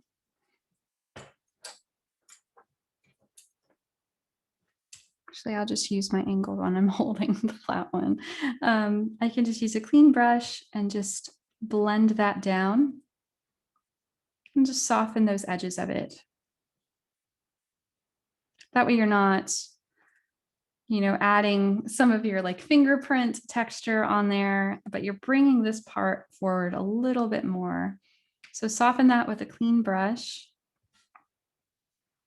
If you need to, you can add that anywhere else in your piece.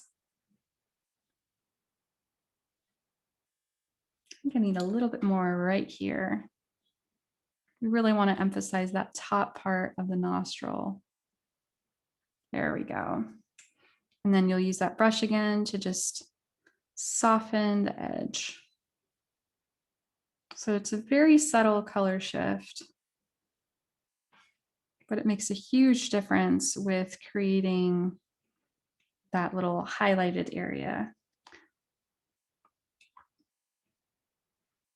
I'm gonna emphasize that a little bit more on screen. I feel like you still can't see it very well.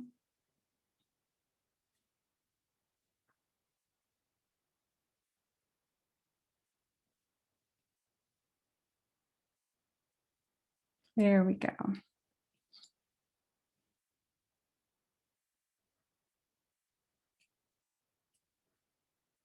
Okay. If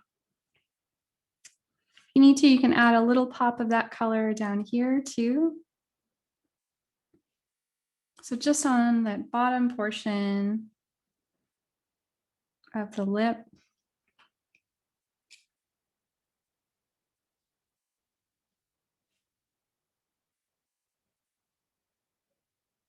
And this brush it's still a little bit damp from using it earlier. So there's a tiny, tiny bit of water added to it, and that will soften that line too.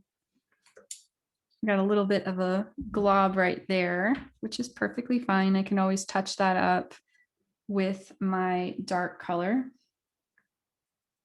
There you go. It's like it never was there.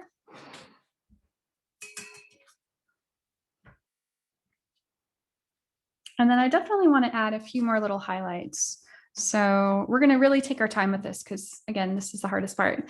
So you can see here where I go in with a little bit more of a solid white, and I'm adding just a few flecks of color right along here of the nose or muzzle.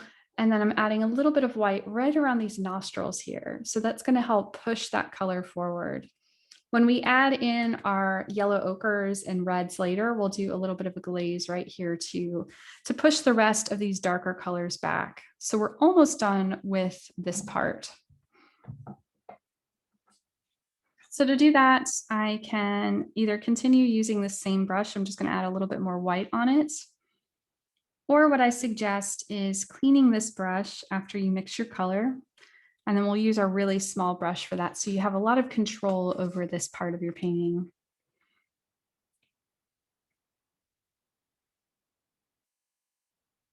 So I'm mostly using a solid white here.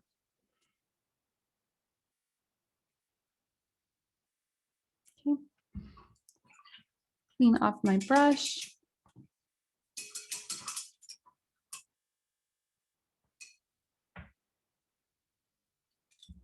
And then you can go in with your number 0 round or something similar. Anything that has like a nice point to it will work for this part. I'm going to dip into my color. And one thing that might happen, especially if you're reusing a brush, is sometimes you get like a little drop of water that's running down your handle of your brush. And of course, when you're holding it at a vertical angle, that drip is going to slowly make its way down here and then surprise you when you're trying to add in a detail. So to prevent that from happening, especially when we're doing this tiny work, just go ahead and dry right around the handle of your brush. And that will save you a lot of headache there. So I'm just going to add a little bit of a highlight around the nostrils right here.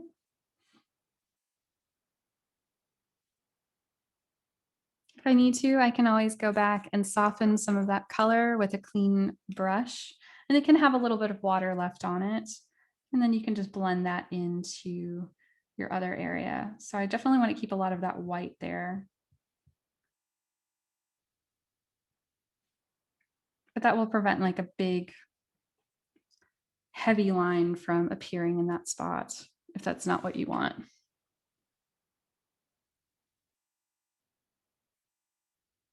So we're doing really, really soft blending.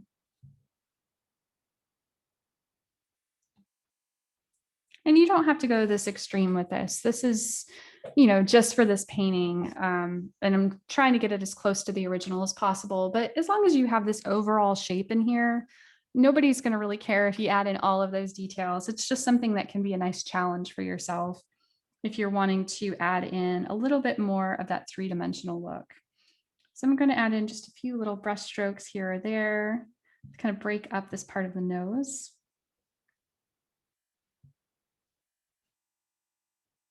I need to, I can add a little bit more pop of color right along this top part right here, because that's where it's going to be protruding the most.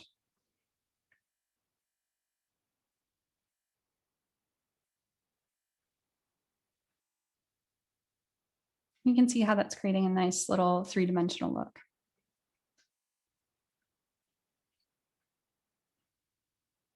Okay. You can always use a little bit on your brush if you want to add another little highlight down here, which usually wouldn't be a highlight, but sometimes you have to tweak the design a little bit. So I like to just use that other color too, that sand color.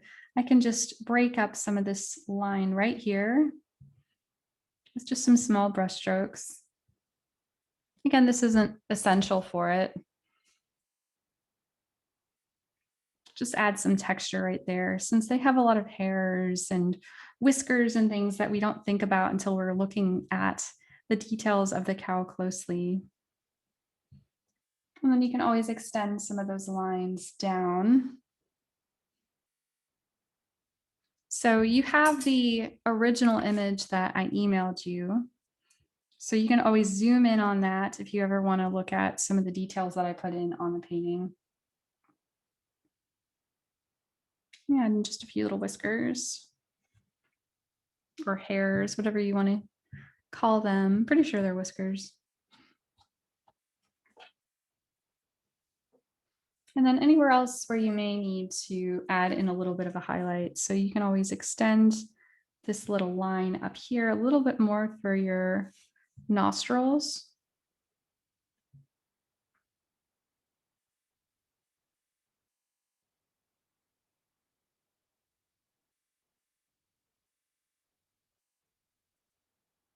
Just continue working on it until you feel like you have a really good base for your colors.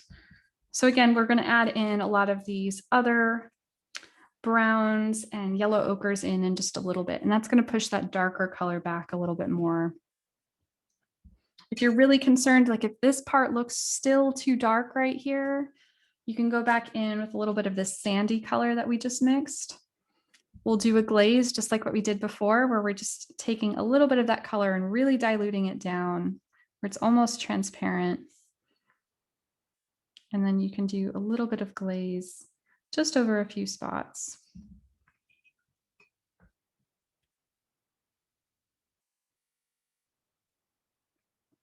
And you can just have that go right into part of that nostril if you're worried about it. I don't think I really needed that on mine, but just to show you that process.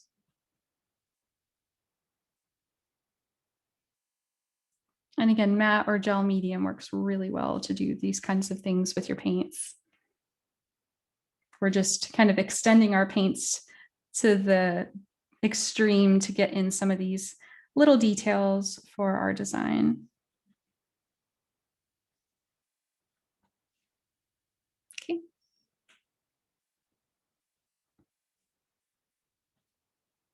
That looks really good.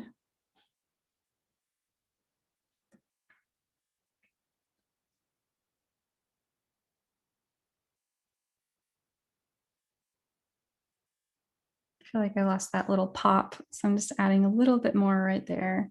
You can see that original color showing through a tiny bit. It's kind of bothering me.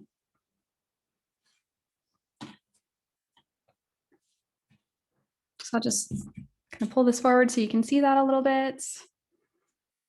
Got that really nice pop of color right here. If I need to, I can always extend it down over in a few little areas to break up these shapes.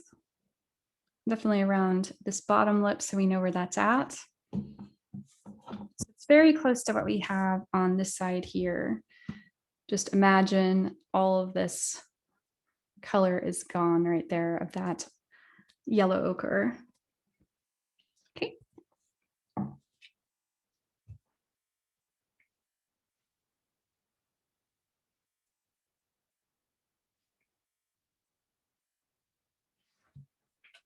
So I'm going to clean off my brush. And then I'm going to go back to my angled brush because we're going to start adding in more hairs. So again, we're going to do more of this lighter color here. So we're almost ready to add in our yellow ochres and burnt sienna color. So you can always do more and more layers of that. I just didn't add in this lighter area yet within here. So I have a lot of that sitting over here right now. So I'm just going to go ahead and make sure my brush is damp. I'm going to load it up with that nice inky consistency paint. Hold it at an angle, just like we did before, where you're just using this point right here. And we're going to slowly start painting down. So the more you do it, the more you can start filling in those darker areas too, if you feel like they're too heavy. But when we add in our light to dark colors, it's going to keep pushing that color back anyway. So don't feel like you need to push too much of the black brown back too much. If that was repetitive, but whatever. Then you can cover up more of the horn shape. So that way this is kind of getting pushed back into the rest of the cow. So it doesn't feel like it's sitting on top of the head. So just like this little motion of adding in a few little flicks of this line makes a huge difference with the way that it creates dimension in your piece.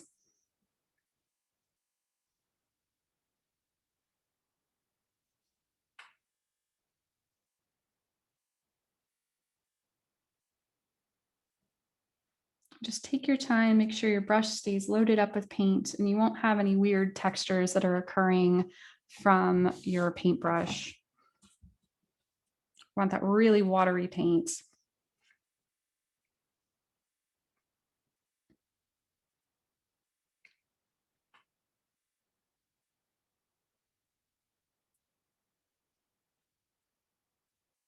Again, I'm following the curve that we created for this little cowlick or fringe in the front. And then of course it splits again right here. So if it helps you, I'm going to go ahead and draw in the curves that you would have, or at least the direction of the curves in case that gets lost. So I'll leave it just like that here. So there's a little bit of a shine. If you can see that, okay. So here, here, and here. And then the other direction is just kind of swooping over that spot. And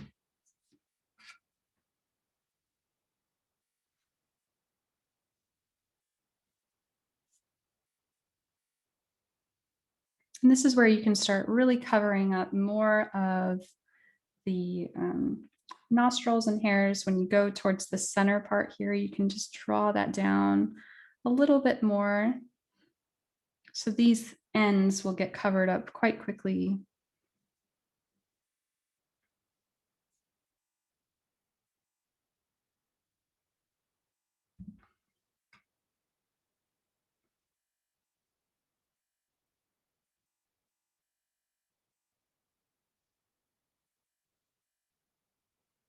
And we're mostly working like in a monochrome right now with our colors, where we're creating mostly gray tones until we add those pops of colors in the end. But it creates some really beautiful and dynamic lines where you're just breaking up those shapes and creating this illusion of highlights and shadows, just like what you would have in your hair. And there's no way to really speed up that process. You just need to take your time with it. So if you start feeling a little bit tired or you need a break, go ahead and take that when you can, because, you know, painting for 2 or 3 hours straight is usually really hard on your body for one, but it also is something that isn't, you know, usually something you would do if you're making art on your own time. So I tend to break it up into sections so then I don't feel like I have to complete everything at once. So, you know, you do what you can, like based on what your body is telling you. I know since I'm like, I don't think I'm old by any means, but as I age, I definitely can feel more of the impact of the process of making art on my body where I have to like take more breaks. So again, down here, when we get underneath this chin area, we're going to make sure we're not completely covering up this spot. We need to make sure that is showcasing the shadow, just like what you see here. So I'm going to use a little less of this color. I'm mostly just focus this towards the bottom. So I'm barely adding any flecks of this color in this area. We can always do it later on too if you feel like you need it. But that's always an area that tends to get a little bit tricky. I'm going to go ahead and finish some of this fringe in the front. So again, follow this original line that we had here. And on this, you really want to extend this out. So if it helps, you can do this other area first where you're creating this fringe in the beginning. So it's going down.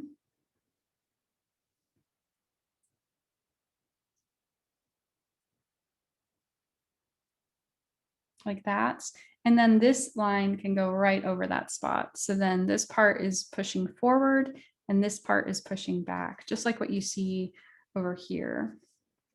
And it's a really subtle change. But if you're doing a different shape for the bangs, of course, you follow the shape that you created.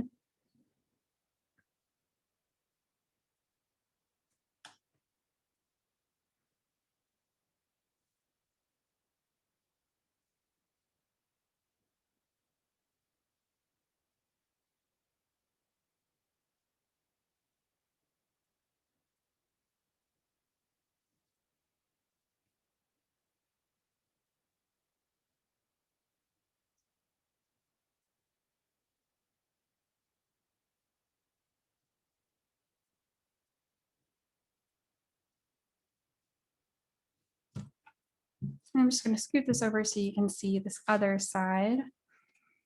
And again, right along here, we want to make sure that we're not losing this area of the roots where we have a lot of those shadows. So I'll just space this out a little bit more in this side.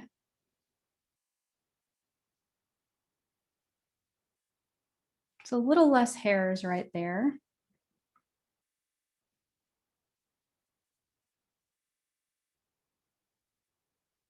And then of course you can add in some little wisps of hair that go over where this horn is, and then along the ears. Depending on how like shaggy you want your Highland cow to look. I always think they look so cute when they're nice and fluffy.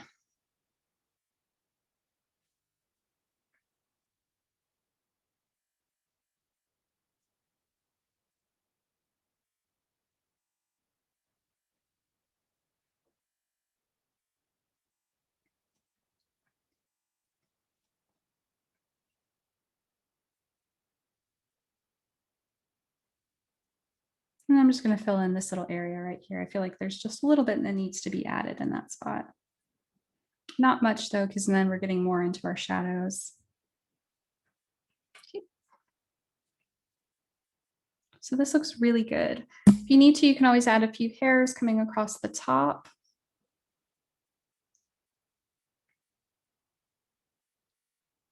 I have some little alfalfa sprouts and things kind of popping up. Or baby hairs, anything like that. It looks so cute. Or if you really want to make it look dramatic, it can look like it's blowing in the wind and stuff. That would be really fun.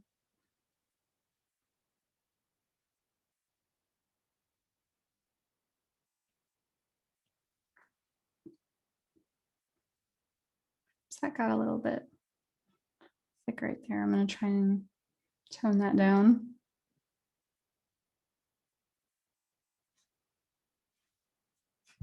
That looks pretty good. So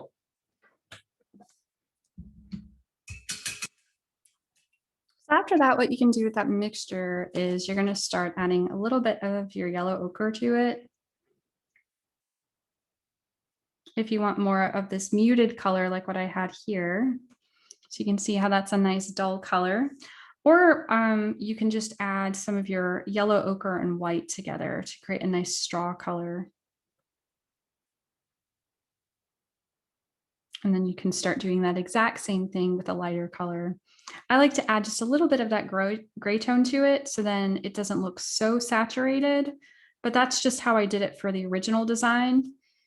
If you wanted it to be more saturated, like what you see on this one, you can just be a little bit more bright with your colors. So there's a lot of that bright yellow ochre and that burnt sienna color in spots. So, you know, do what style is kind of you're drawn to for it.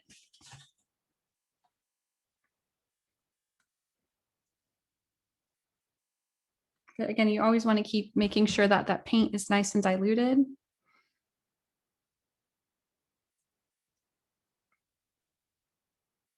And then you're just building those colors. So if you want, you can, oh gosh, I added a blob right there. I can clean that up in a second. You can add some of that color along the horns first. So then you always have a little bit of that color somewhere else in your piece. And this is why I love teaching in this demonstration where things are like happening in real time. If something like this happens to you, you can pick this up as long as this color behind it is completely dry. So I can take a clean brush. I'll just add a little bit of water to it, tap it over this area, and some of it I can just tap onto my paper towel. So you can just scumble that water on top, and then you can just take your paper towel and blot that up. It's like it never happened. So there is a little bit of erasing you can do with painting, but it only works if that's dry underneath. Otherwise, you're going to take the other paint up with it, and then you have that exposed canvas. But good to know in case it happens to you. So I like to kind of go back and forth between using more of that broad side of the brush, especially towards like where it meets the head of the cow. And then if you feel like it's too much, you can always go back in with another color, or you can blot up part of that color.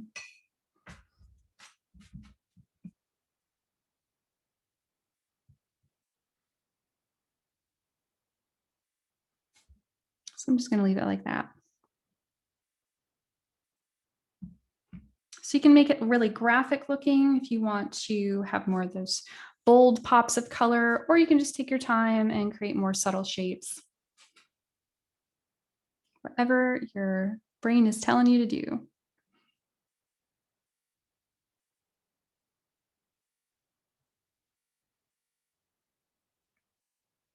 And I always kind of tend to go towards more naturalistic or muted colors, but that's just me.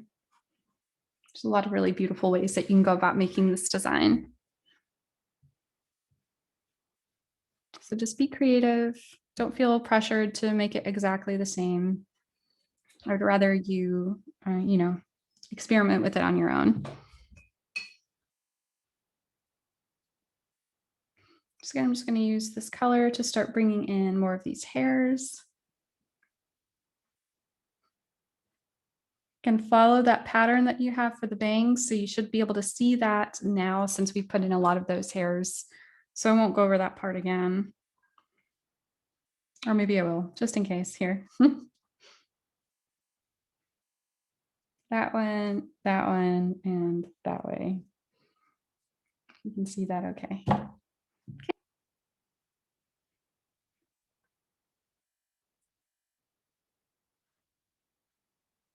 And you can keep pushing this color over where these ends of the nostrils are, or the sides of the muzzle. That way you don't feel like that's like planted on top of your design.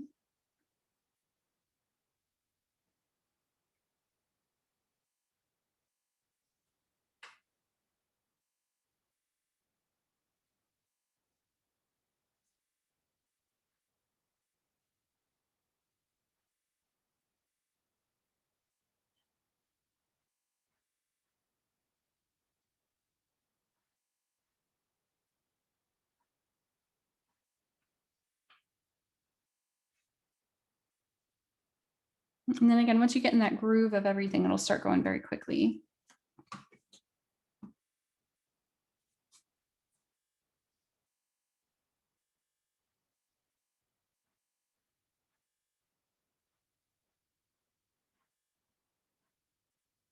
Can try not to completely cover up this spot right here. We definitely want that for our little roots and shadows.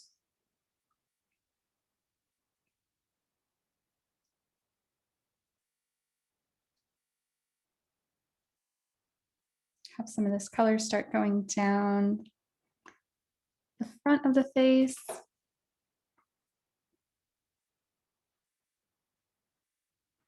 And you can add as many layers as this as you'd like. If you really want to play up that texture,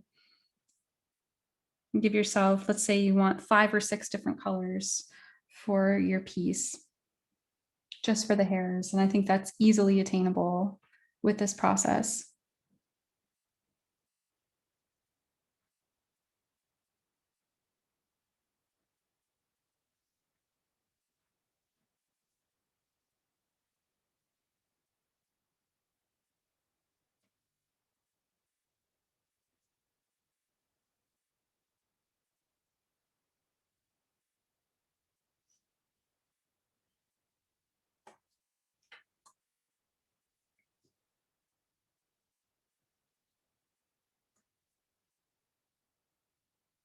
And towards the bottom, I don't add too many colors.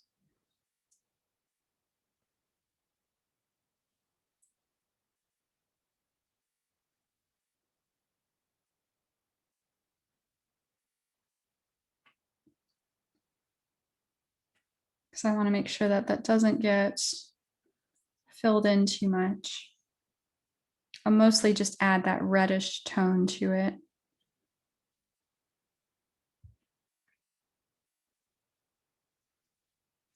I'm a little off camera.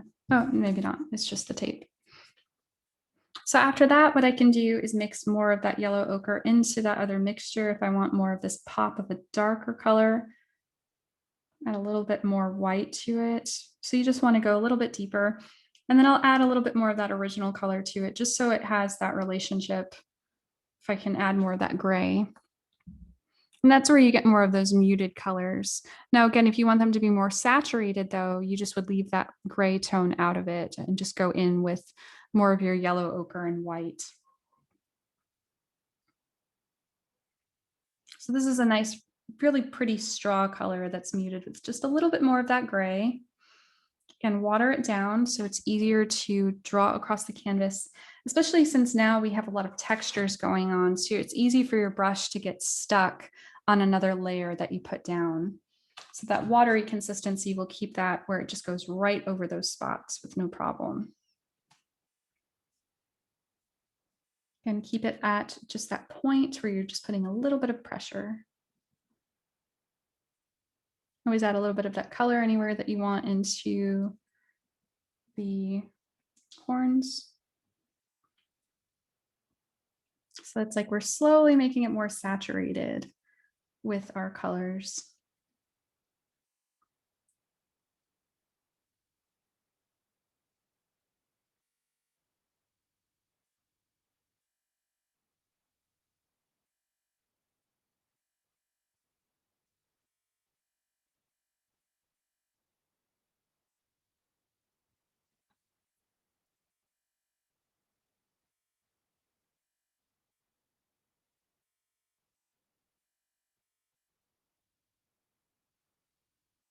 And then when we get down here, now that we have a slightly more saturated color that's a little bit darker, we can start adding in a little bit more of that towards the bottom.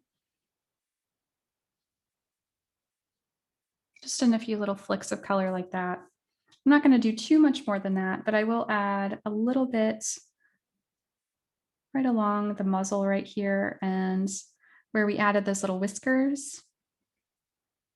So we're pushing back some of that gray tone. And you can still see those other colors shining through. It's just that tiny, tiny bit of that color right there.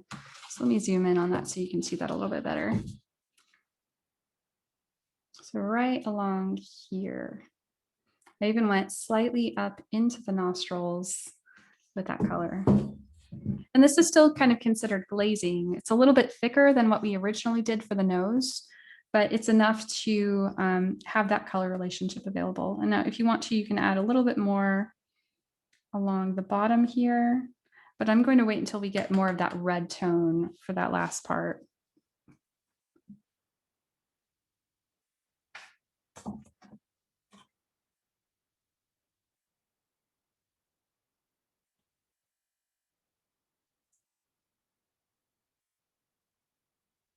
And follow the shape of those fangs on there. Again, this part here, you always want to swoop over this spot. So just make sure you extend that line over. And I think I need a little bit more water on my brush. There we go. Starting to feel a little bit clogged up. So sometimes it's easier to do this side first.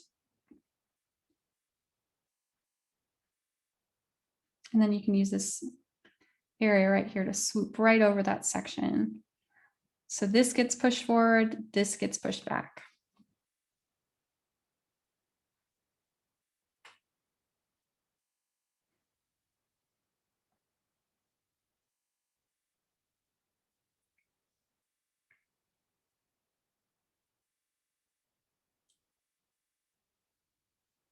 And that's looking so good. Okay. Sorry, I'm excited about this. This part's always fun.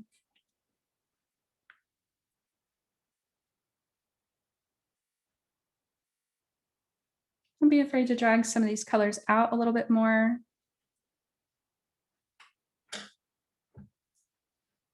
And then we're going to get more into our red tones. So we're going to add a little bit of our burnt sienna into that mixture.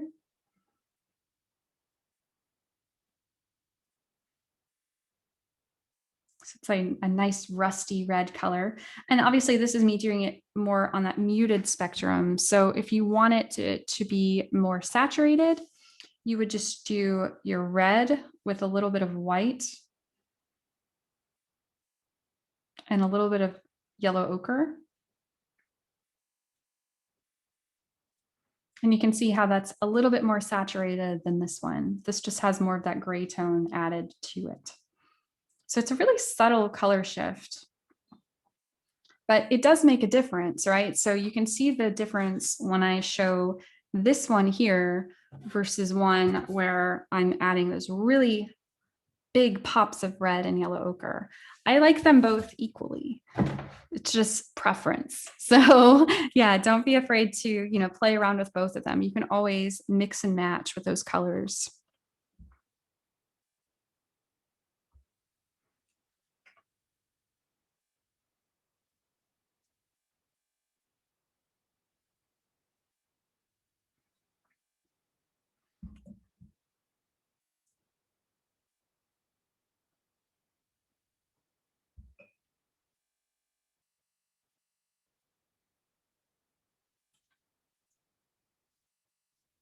And we get more into this red range and orange range, it's going to really make the blues pop on our background. And that's because we're getting closer to our complementary colors. So we've muted them down quite a bit, but when we add that really big pop of this orange and like rusty color, everything is going to just come off of the page. So we're off the canvas. And typically you would want one color that's always going to be a little bit more dominant than the other one. You never want them completely equal. So you'll see here, I don't use nearly as much of this color as the other ones. And that's because it can be a little bit hard on the eyes. So like here, I'm going to have to tone down some of this orange just so it's not competing with our background. And it's just something like with complementary colors that you always want to keep in the back of your mind.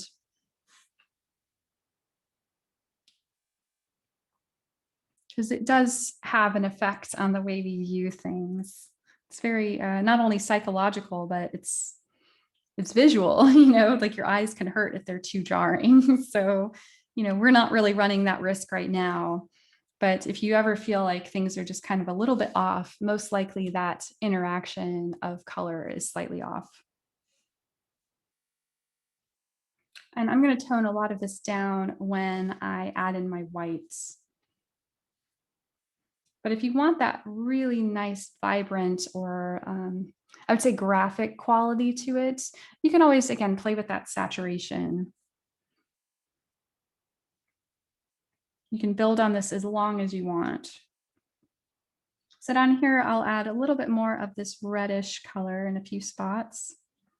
And we're not going too much into our shadows, but since this is a darker color, it's a little bit easier to kind of get that color interaction.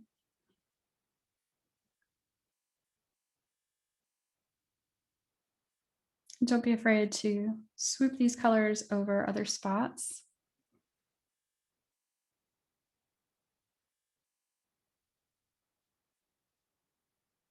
So I just use more of the broad side of my brush in a few areas. So that's why it's a little bit thicker right there.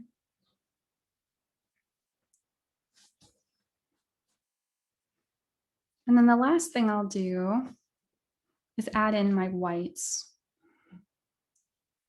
Add a little bit of this red right in here. I want a little bit of that color somewhere on my nostrils too. So it's not all that yellow ochre. We want to break that up a tiny bit.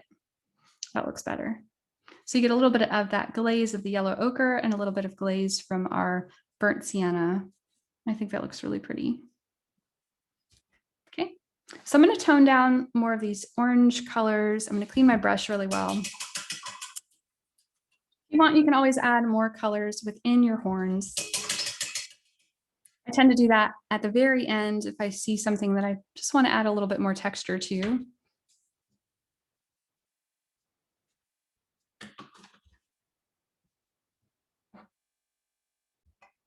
Okay, so I'm just cleaning my brush. Oops.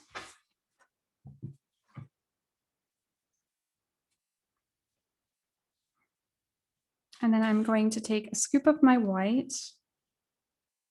And there's a little bit of like a gray tone that's coming from my cup of water because it's pretty gross now. You can see here how I just dropped in a little bit of that color. I'm going to let it be because that's also the colors that are in my piece. But if you want that really big pop of white, you can just, get a new cup of water, which I tend to not do with acrylic painting. It doesn't bother me so much. But if I do watercolor, then I'm like changing my paint or my paint water all the time, because that will definitely affect that type of medium. So it's like maybe just a tiny, tiny bit more gray, but you can barely even see the difference. So same thing, we're watering it down.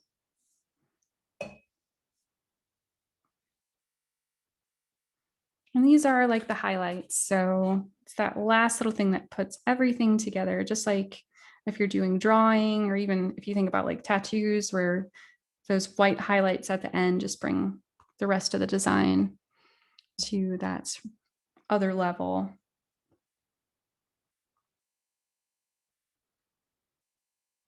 Okay. You can wipe off any of that excess paint on the side so you have more control over your brush.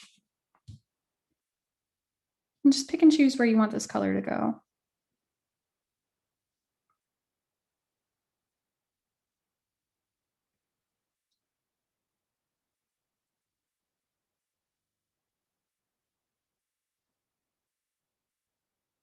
Add a little bit to the horns.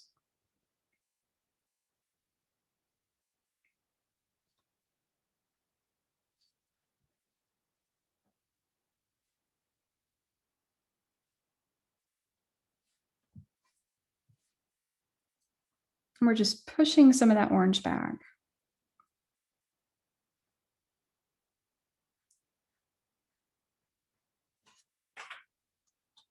And if your other paint colors are still a little bit damp right now, there will be a little bit of a blend between them, which is fine.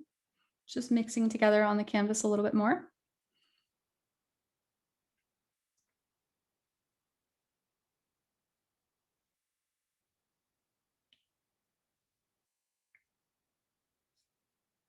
So that's kind of a big line. If I need to, if I feel like that white starts to overpower my other colors, I can just go back in with the other ones and push some of the white back. Only thing, again, avoid this area right here. We want that shadow.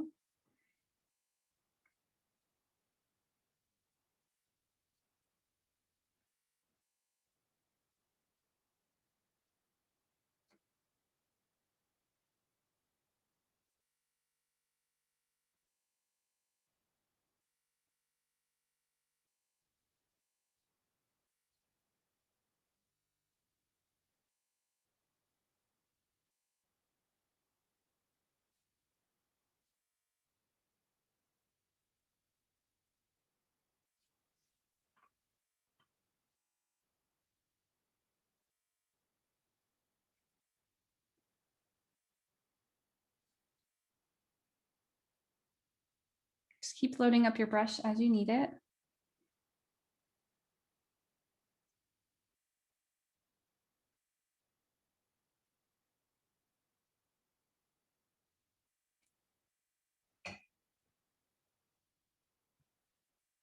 If your brush starts to feel like maybe it's getting a little bit too dry, just add a little bit more water to it.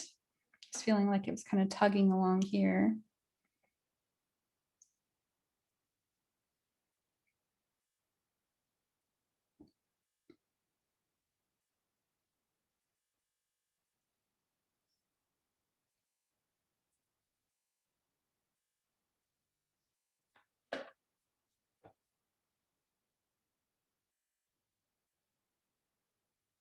And then again, when I reach towards the bottom here, I'm just going to have a lot less white. Only just going to have it in a few spots.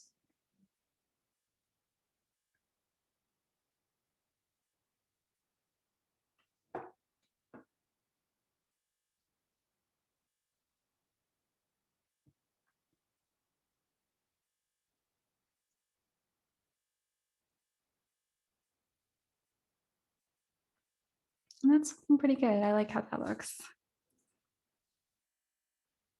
So now it has a little bit more little floppy hairs and stuff on it. Over here, I feel like the white kind of overpowered some of the texture of the hairs. So if I need to, I can always clean my brush and go back in. This is where you kind of, slow down a little bit and go back in with any paint color that you feel like you need to push that back. And sometimes it's like hardly any color at all. It's just that little bit that you need to make it all look like it's even or cohesive. So just like that little bit of change right there made a big difference. And that was just with this mixture right here.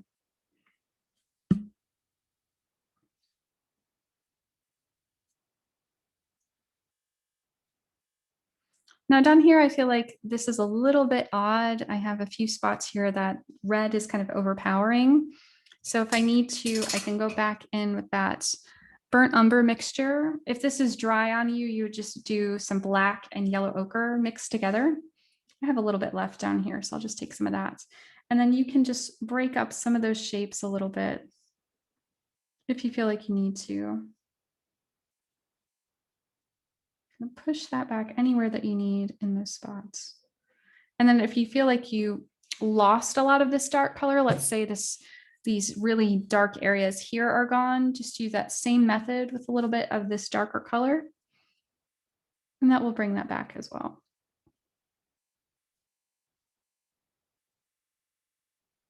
But that's pretty much the session. I hope you enjoyed it. And I would absolutely love to see how your painting turned out. If you have questions or if you feel like you're struggling with anything, especially when we get to like the nose, just let me know and I can go over it in real time on Zoom or whatever you feel comfortable with.